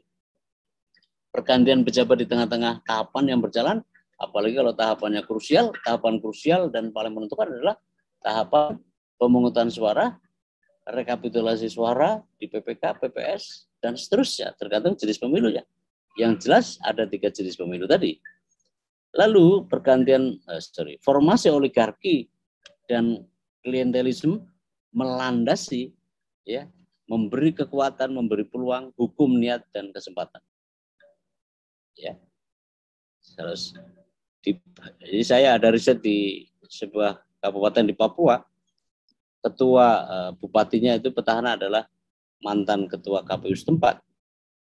Para PPK-nya adalah menjadi tim kampanyenya dia. Jadi tinggal langsung lari pindah ruang sebelah saja. Itu begitu gampang. Apakah begitu juga di tempat-tempat Bapak Ibu semua ya? Itu tentu beda-beda lagi.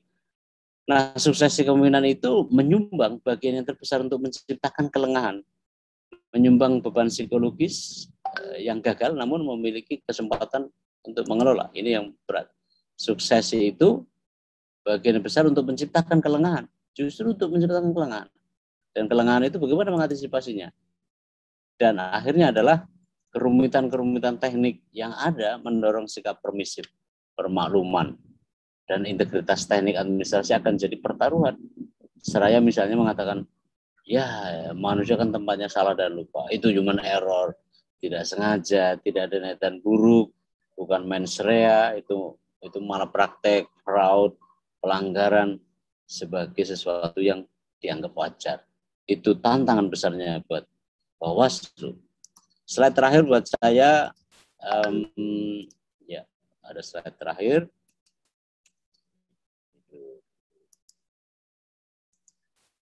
Nah, apa yang kira-kira bisa kita lakukan? Mudah-mudahan ini menyumbang atau mengkayakan pemahaman kita mengenai soal yang harus kita siapkan dalam pemilu dan pilkada kita. Identifikasi kerawanan, titik-titik kerawanan pemilu.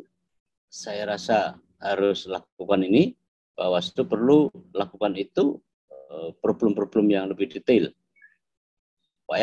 Supaya orang yang paham itu kan akan bisa mengantisipasi. Aristoteles bilang kalau 50% masalah sudah kita pahami, 50% tinggal penyelesaiannya, tinggal solusinya. Lalu yang kedua, best and worst case scenarios less likely than thought. Ya.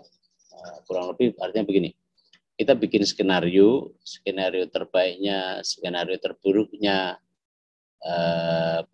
paling kurang ya yang bisa kita identifikasi gitu. Skenario pertama terburuknya, skenario terbaiknya gitu. Lalu kita berasal dari mana kemungkinan masalahnya, lalu dengan cara yang bagaimana strategi untuk mengatasinya, resource yang bagaimana kita manfaatkan dan seterusnya. Sehingga orang yang paham dengan keadaan lalu bisa lakukan. Misalnya, ya sekali lagi saya ingin ulang di kesempatan lain untuk saya, bahwa kenapa sih di TPS itu, di PPK terutama, itu agak memuncak. Tidak disiapkan yang standby, ya, tenaga medis. Ya, di situ ada tracker, gitu ya, apa namanya itu, matras yang siap, ya, kalau sudah fisik sudah ini, seterusnya. Bisa juga karena 8 kali, ya, 8 jam terlampaui petugas pencatat, petugas dan seterusnya, melampaui hari, melewati hari, maka dibikinlah SAFE. SAFE itu misalnya apa? Bisa merekrut relawan mahasiswa yang kita latih. Untuk apa? Untuk menjedakan 8 jam buat mereka istirahat, lalu kemudian 8 jam berikutnya ditangani oleh mahasiswa. Misalnya, saya siap itu kalau diajak oleh ini, saya bisa mengerahkan mahasiswa, mereka bisa kita anggap sebagai KKN tematik gitu ya, harus ada kerjasama tentu saja. Dan ini juga saya usung ke KPU RI dan Bawaslu RI, itu supaya terjadi penjedaan lah, ada rest ya, yang untuk merefresh kembali gitu ya. Itu saya perkirakan kalau dalam 1 sampai 4 hari itu ada berapa sesi gitu ya, jumlah kecamatannya, jumlah pemilihnya tentu saja tergantung. Cuma yang pasti bahwa itu ada 2 jenis pemilu yang pertama tadi, supaya ada waktu istirahat. Lalu KPU digilir, Bawaslu digilir dan seterusnya gitu ya. Lalu ini dia yang kurang kreatif tampaknya di tahun 2019. Kenapa tidak kerjasama dengan Tunas Harapan? Itu adalah kelompok organisasi dari tunanetra yang kerjanya profilnya sebagai tukang pijat gitu ya. Jadi orang-orang di situ tuh suruh rebahan dulu, direfleksi gitu loh, supaya konsentrasi masih penuh gitu ya. Itu enggak kreatif. Bikinlah kopi-kopi yang tidak hanya kopi bisa ngerusak juga di saat seperti itu. Tapi misalnya STMJ gitu, ada relaksasi terhadap proses-proses. Ini manusia, apalagi yang komorbid. Mencari orang yang segar bugar di level bawah yang non komorbid mungkin juga susah. Tetapi paling kurang kelas mahasiswa itu tahan bantingan lah, masih fresh from the oven, ya, masih seger orang-orang itu. Itu kan bisa dimanfaatkan, maka agak kreatif dikit itu. Bawaslu perlu misalnya IKP udah ada, tambahkan dengan komponen electoral risk management. Saya sedang menulis buku soal ini karena untuk menghitung seberapa sebuah kerusuhan itu bisa terjadi dalam pemilu. Misalnya membuat skenario, kondisionalitasnya, faktor umum, faktor pemicu, prakondisi, jalan keluar, setiap skenario yang ada itu tadi dan seterusnya. Penajam kapasitas, suka nggak suka, Bawaslu harus mendorong baik untuk dirinya sendiri maupun untuk KPU untuk meningkatkan kapasitasnya supaya lebih oke. Rekrutmen besok ini harus dimanfaatkan. Kemampuan manajerial, kemampuan skill, saya rasa itu perlu menjadi penekanan. memprioritaskan buat Bawaslu pendalaman dan penguasaan potensi vote buying, electoral fraud, election malpractice, irregularities, dan electoral dispute resolution serta jalan keluarnya. Saya berhenti sampai di situ, Pak Moderator. Terima kasih. Mudah-mudahan mengkayakan pemahaman kita. Assalamualaikum warahmatullahi wabarakatuh.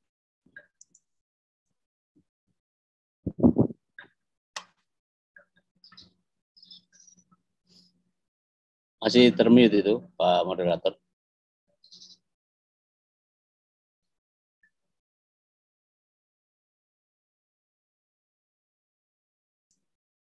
Moderator termute itu suaranya.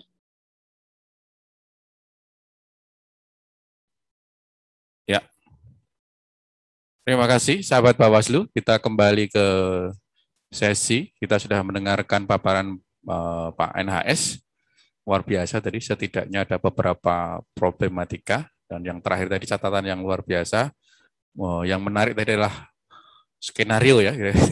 Skenario terburuk dan mempersiapkan skenario yang ada yang skenario indah kurang indah tadi. Langsung perspektifnya skenario terburuk. Mungkin ada skenario yang indah baru juga dipikirkan. Kemudian kesiapan kelembagaan dan integritas dan indeks kerawanan salah satu hal yang tentu akan menjadi poin penting Bawaslu dalam mensikapi. Kalau di awal-awal kita mencermati bahwa mungkin banyak publik yang pesimis, ada yang skeptis maupun cuek ya terkait dengan bagaimana apakah memang pandemi akan berakhir ya. Kalau di tokoh WHO tadi dari Eropa tadi menyampaikan potensi tahun 2023 sudah mungkin melandai meskipun real 2027 kalau lihat data dari Pak NHS tadi. Tapi tentu hal tersebut dengan asumsi 2027 tadi mungkin hanya menjadi seperti virus flu biasa ya itu.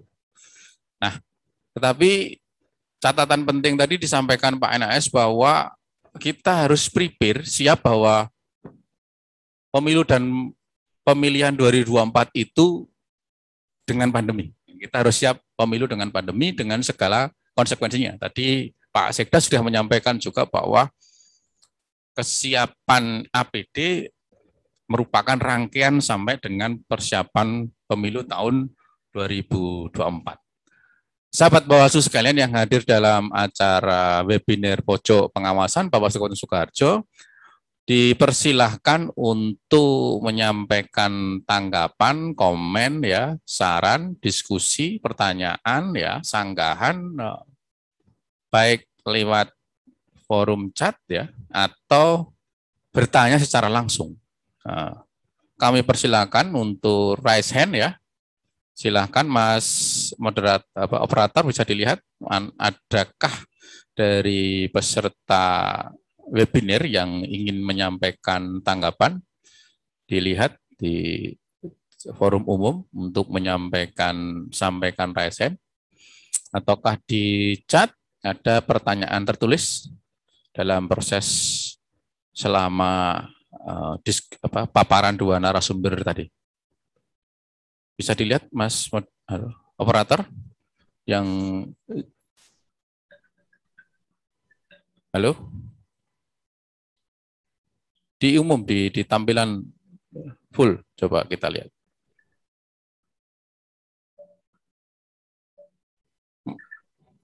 Monggo Mas Wahyu dipersilahkan.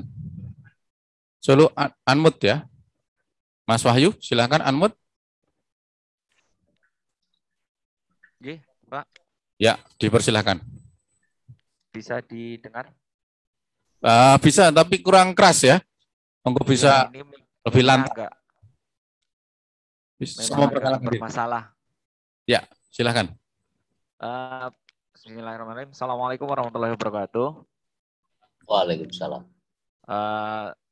Ini bukan pertanyaan sih, cuman masukan dan juga sharing aja.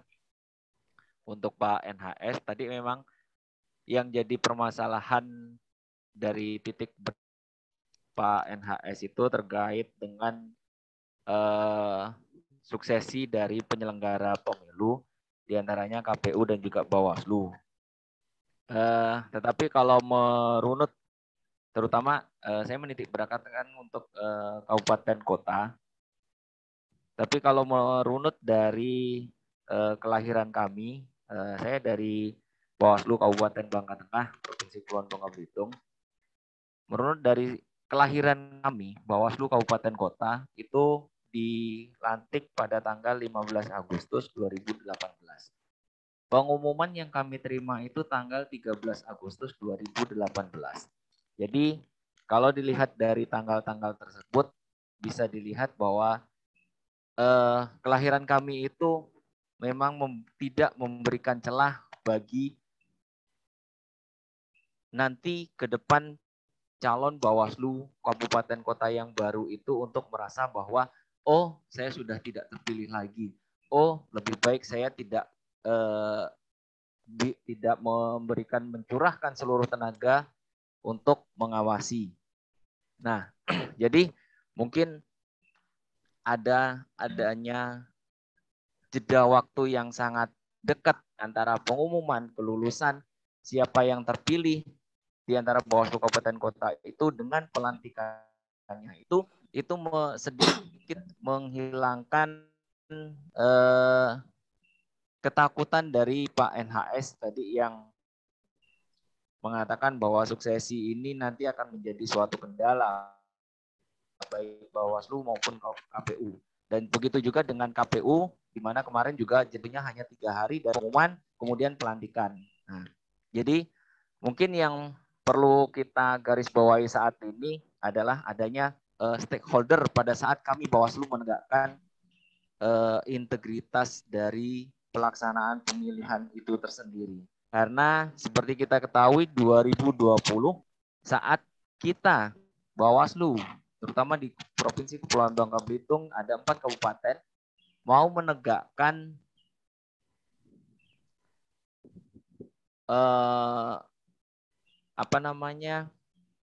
prokes, tetapi stakeholder yang lain itu tidak kurang tegas. Kami sudah tegas dengan mengeluarkan surat penghentian kampanye, tetapi stakeholder menyatakan bagaimana kita harus menghentikan. Nah, karena sesuai dengan PKPU hanya dihadiri oleh maksimal 50 orang. Sementara pada saat yang hadir itu lebih dari 50 orang. Akhirnya kami mengeluarkan surat penghentian. Nah, dari stakeholder malah bertanya, bagaimana Pak cara menghentikannya? Akhirnya kami yang bergerak. Kami ambil mic, kami kasih tahu kepada pelaksana kampanye, mohon untuk dihentikan karena tidak sesuai dengan PKPU. Nah, seperti itu. Jadi mungkin ke depan kalau memang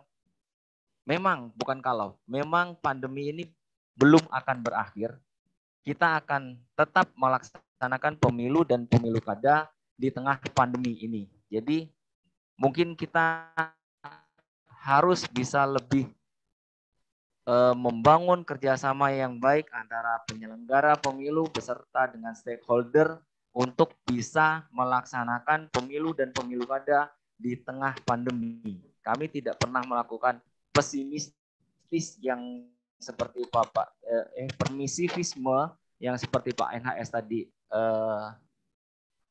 ungkapkan, tetapi kami tetap melaksanakan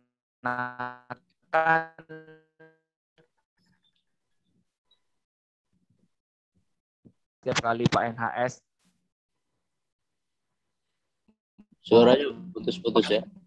Saya kira putus-putus rata bisa di saya kira cukup jelas ya. Poinnya sudah ditangkap. 2 isu yang mungkin bisa ditanggapi. Jadi lebih Mas Pras, operator. Jadi bisa ditanggapi Pak NHS 2 isu terkait dengan SDM dan begini.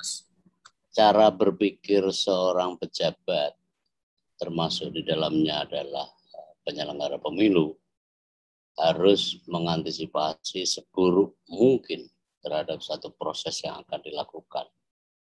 Bahwa hasilnya seperti yang kita harapkan itu lebih baik. Tetapi jika gitu ya, apalagi seorang pengawas pemilu, jangan pernah selalu optimis dalam menerapkan aturan. Supaya apa? pada saatnya yang terjadi, Anda tidak kaget.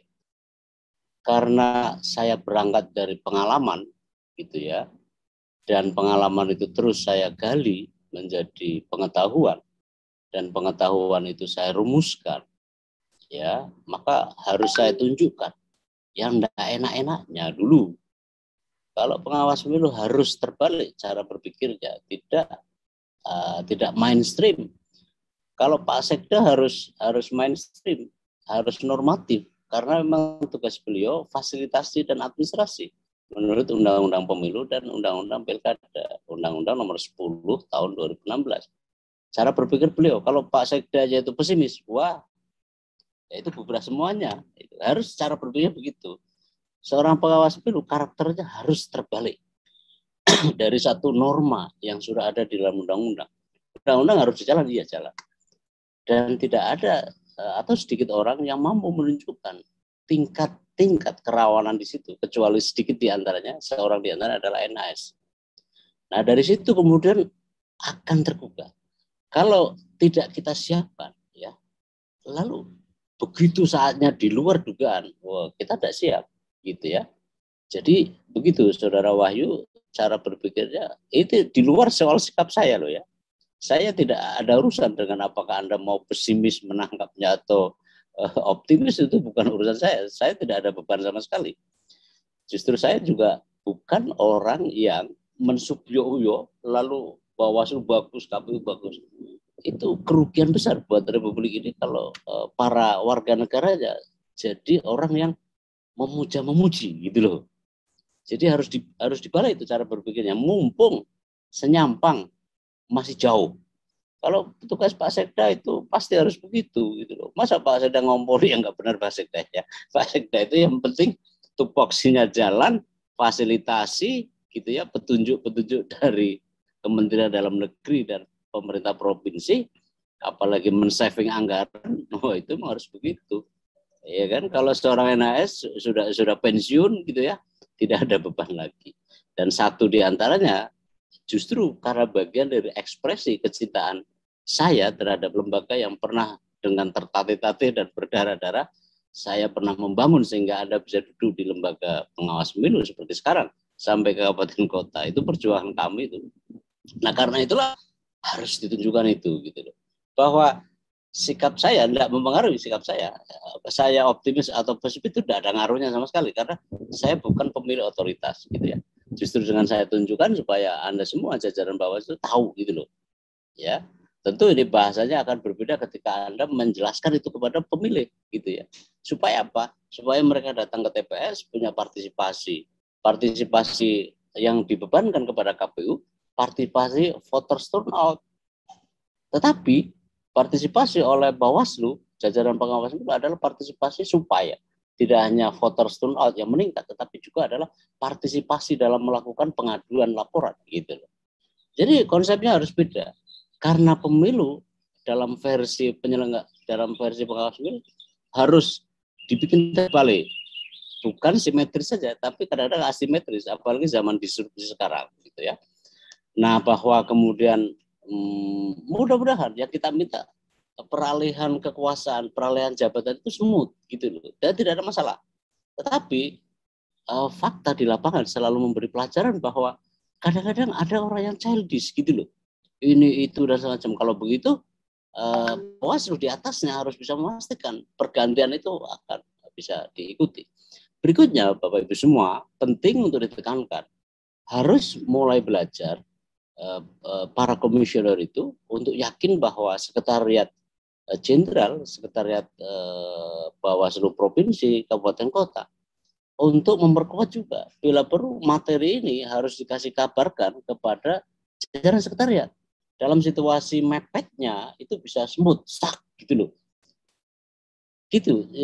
Jadi siapa bilang bahwa yang namanya sekretariat itu hanya berkenaan dengan teknis administratif, apalagi cuma jadi kasir. Tidak bisa.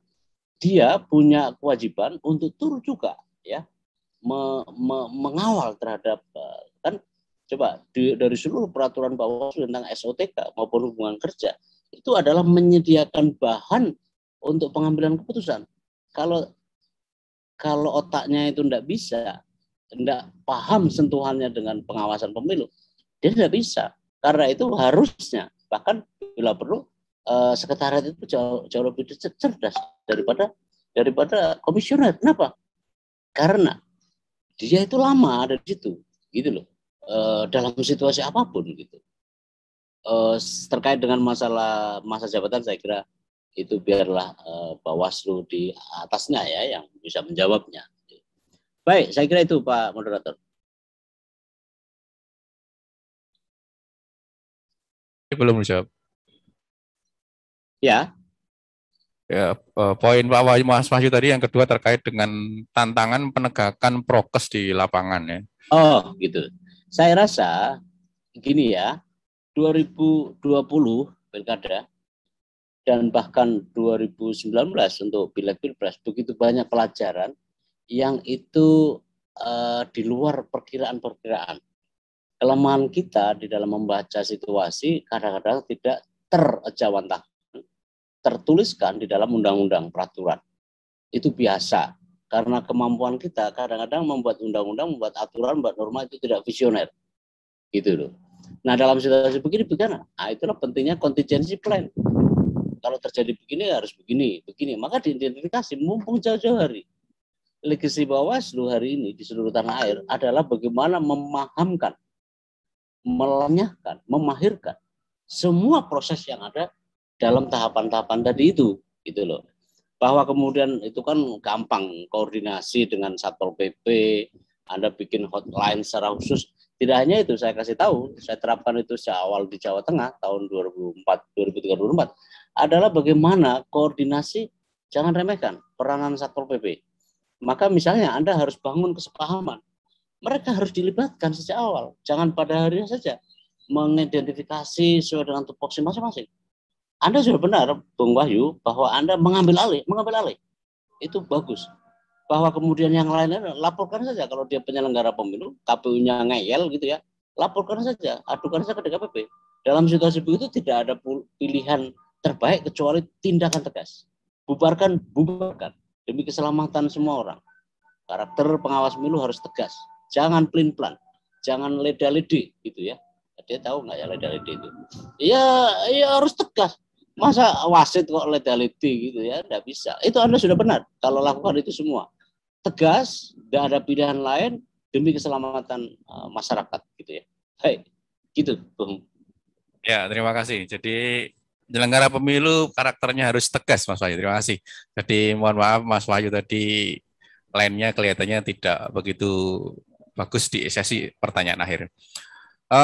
Dari sisi penyelenggara pemilu, Mas Wahyu tadi menyampaikan satu problematika yang sepertinya memang koheren dengan Pak NAS bahwa problemnya adalah di proses seleksi, bukan di pas pelantikan sebetulnya. Oke. Itu kan butuh waktu ya, 6 bulan atau 3 bulan, itu pasti mengganggu konsentrasi penyelenggara pemilu, kan dia harus terbagi antara ikut seleksi dengan pengawasan. Nah, tapi ada pertanyaan Pak Enes dari chat ya, dari chatroom. Ini perhatian yang perlu dipertimbangkan adalah dari integritas timsel. Nah, ini satu pertanyaan yang menarik ya.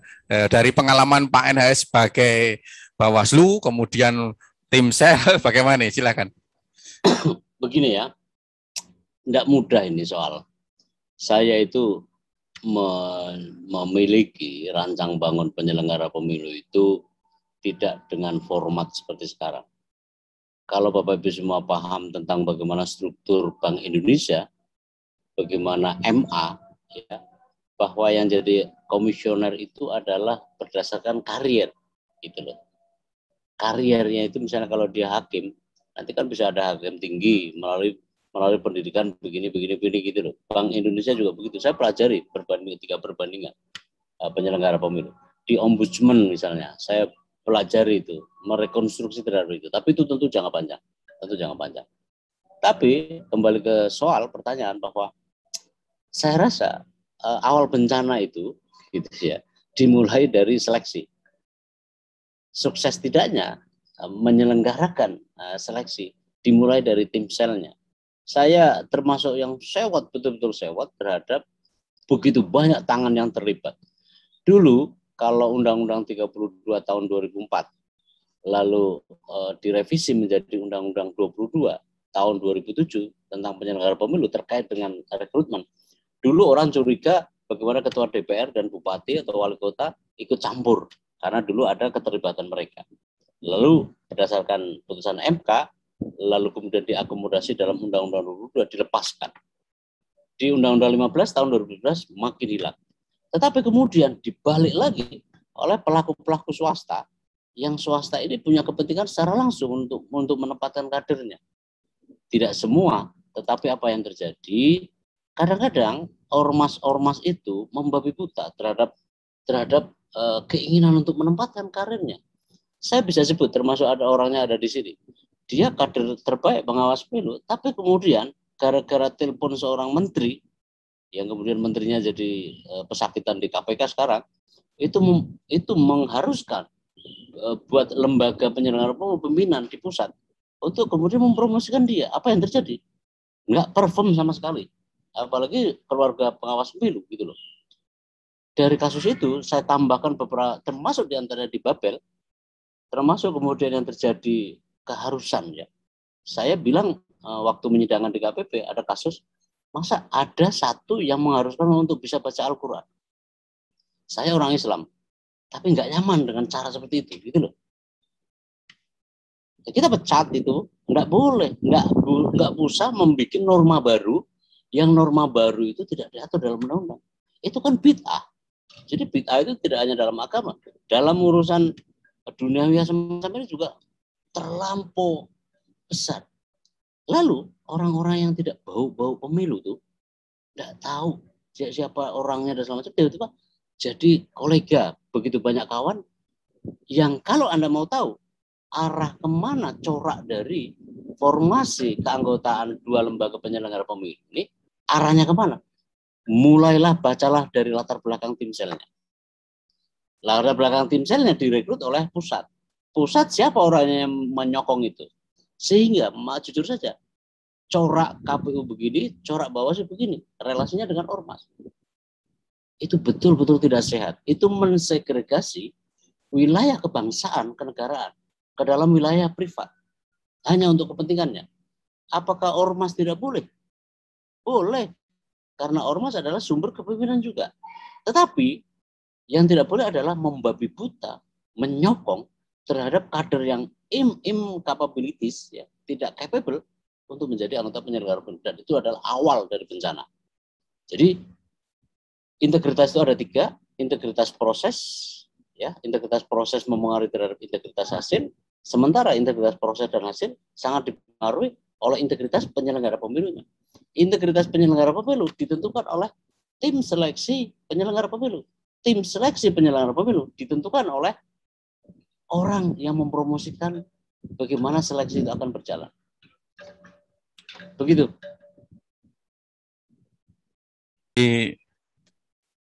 Munculnya incapable ya, komisioner ya, itu dimulai dari ya, siapa di belakang, ya. Siapa.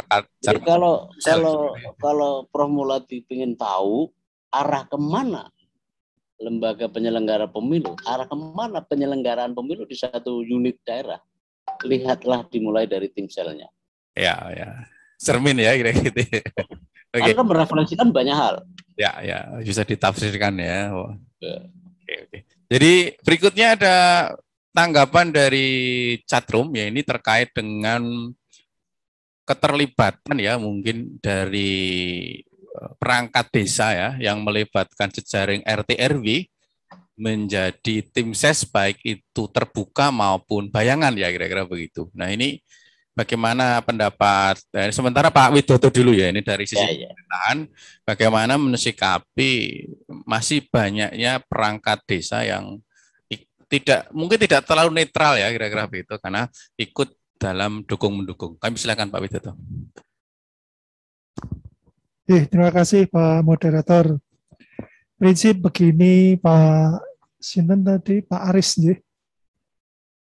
Salah satu peserta webinar pada siang hari ini terkait dengan pelibatan perangkat desa sebagai tim sukses Sebenarnya perangkat desa itu kita analogkan dengan ASN atau pegawai negeri sipil, di mana perangkat desa yang ada di wilayah itu kan notabene mempunyai kewenangan, mempunyai fasilitas di sana.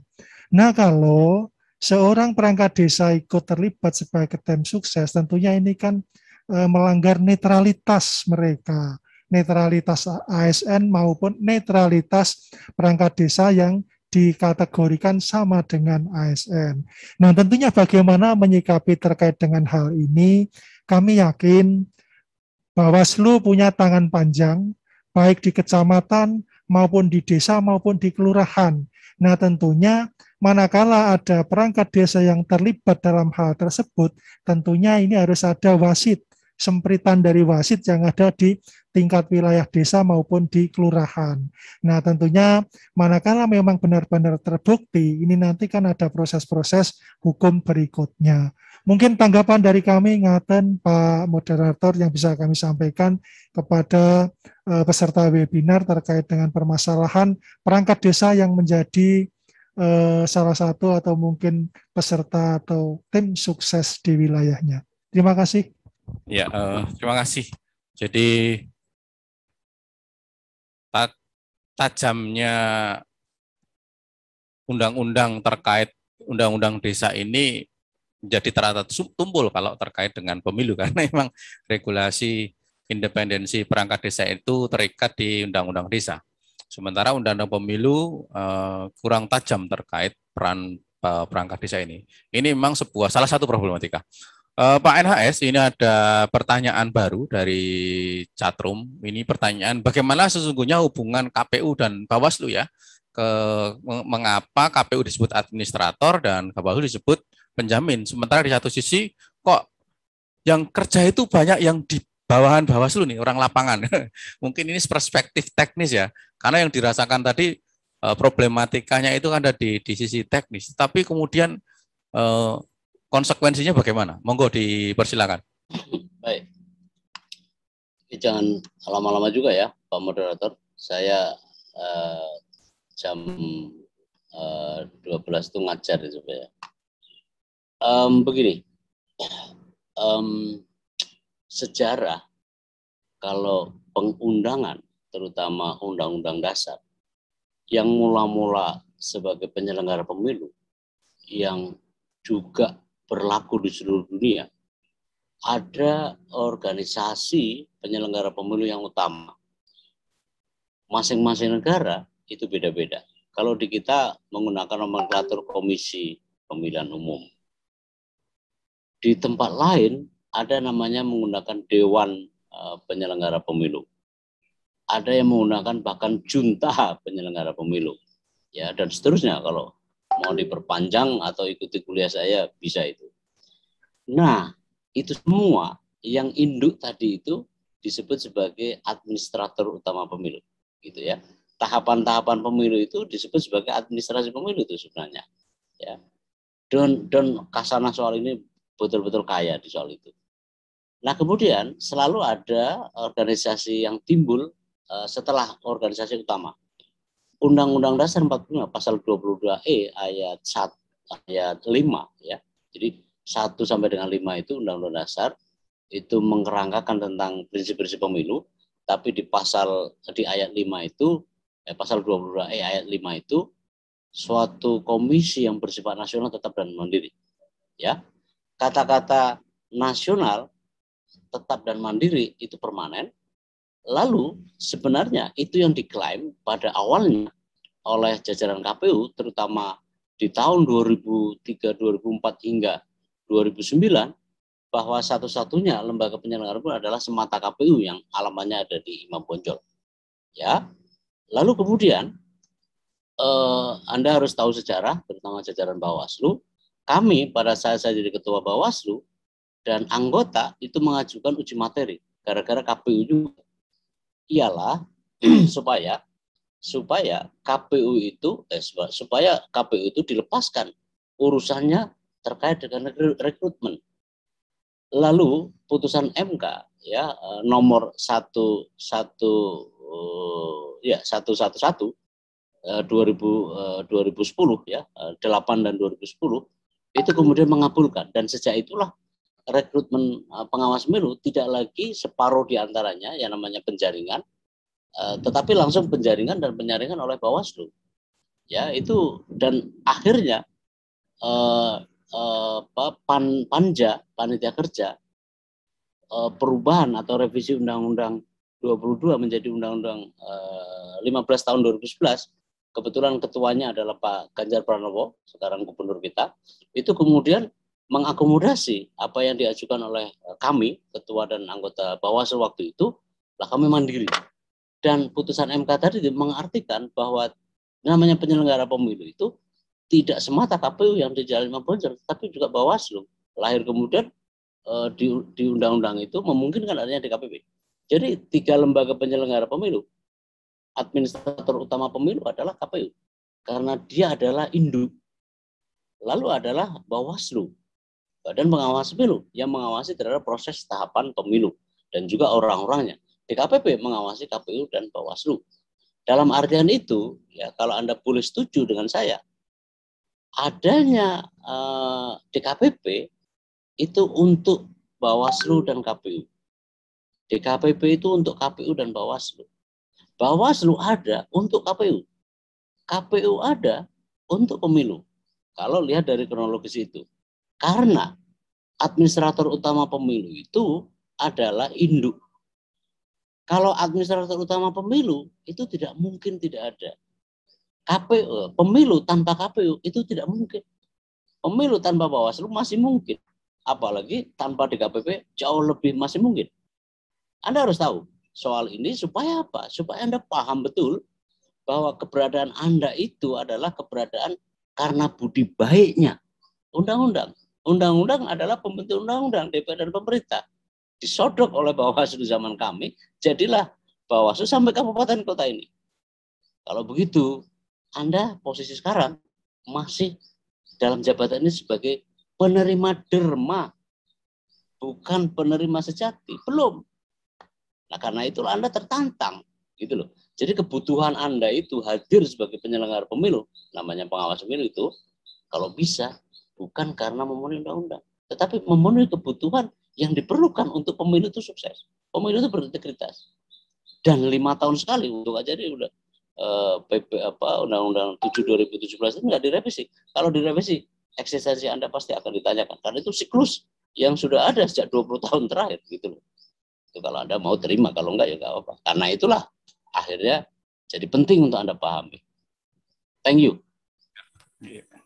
Terima kasih Pak NHS. Jadi saya kira poin pentingnya bahwa tantangannya di penyelenggara ini menjadi lebih berat ya terkait dengan Bawaslu sesungguhnya. Oh iya, berat. Karena faktor tadi wajah tim sel kira itu ya.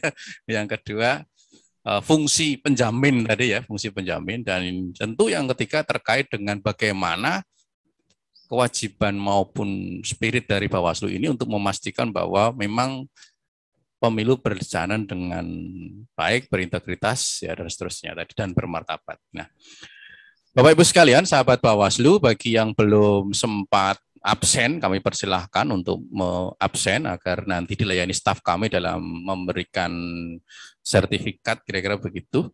Kemudian Bapak Ibu sekalian, sahabat Bawaslu, tak terasa waktu sudah jam 12 lebih ya.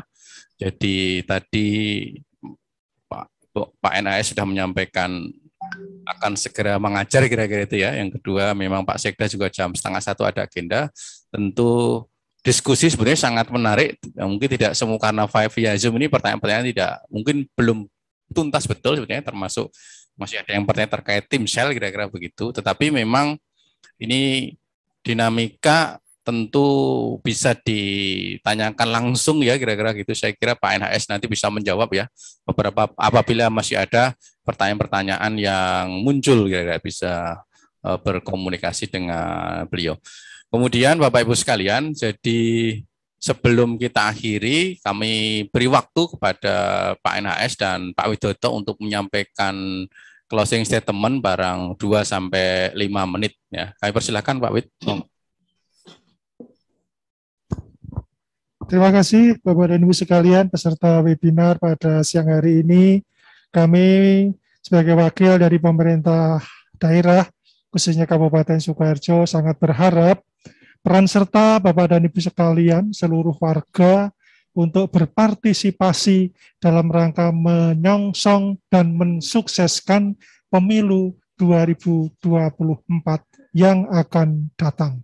Terima kasih. Monggo Pak NHS dipersilakan.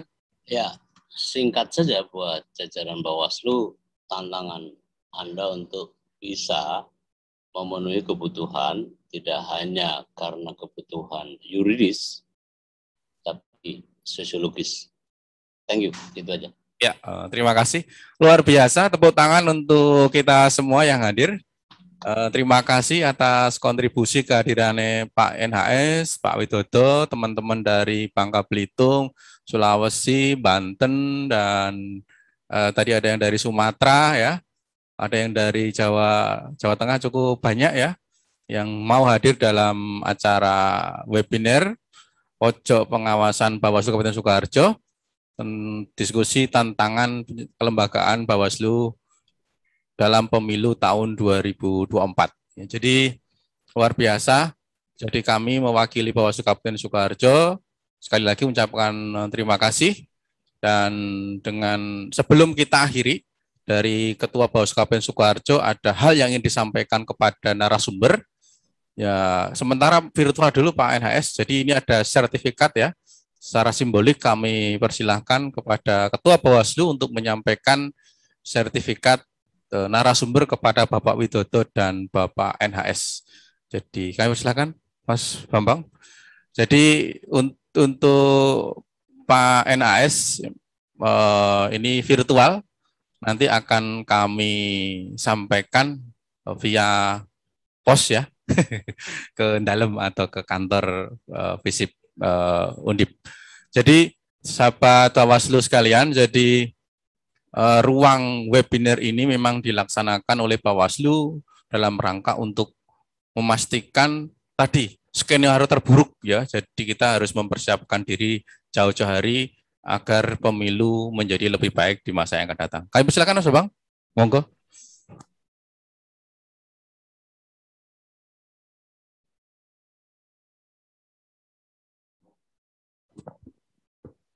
Bagi peserta sekali lagi ya dipersilahkan untuk absen di chatroom ya. Nanti akan kita email ya sesuai alamat email apabila sudah absen. Demikian Bapak Ibu semua sahabat Bawaslu, setelah proses ini nanti kami sekali lagi akan mengirim ya bukti kepada Pak NHS ini, sertifikat Pak. Saya terima.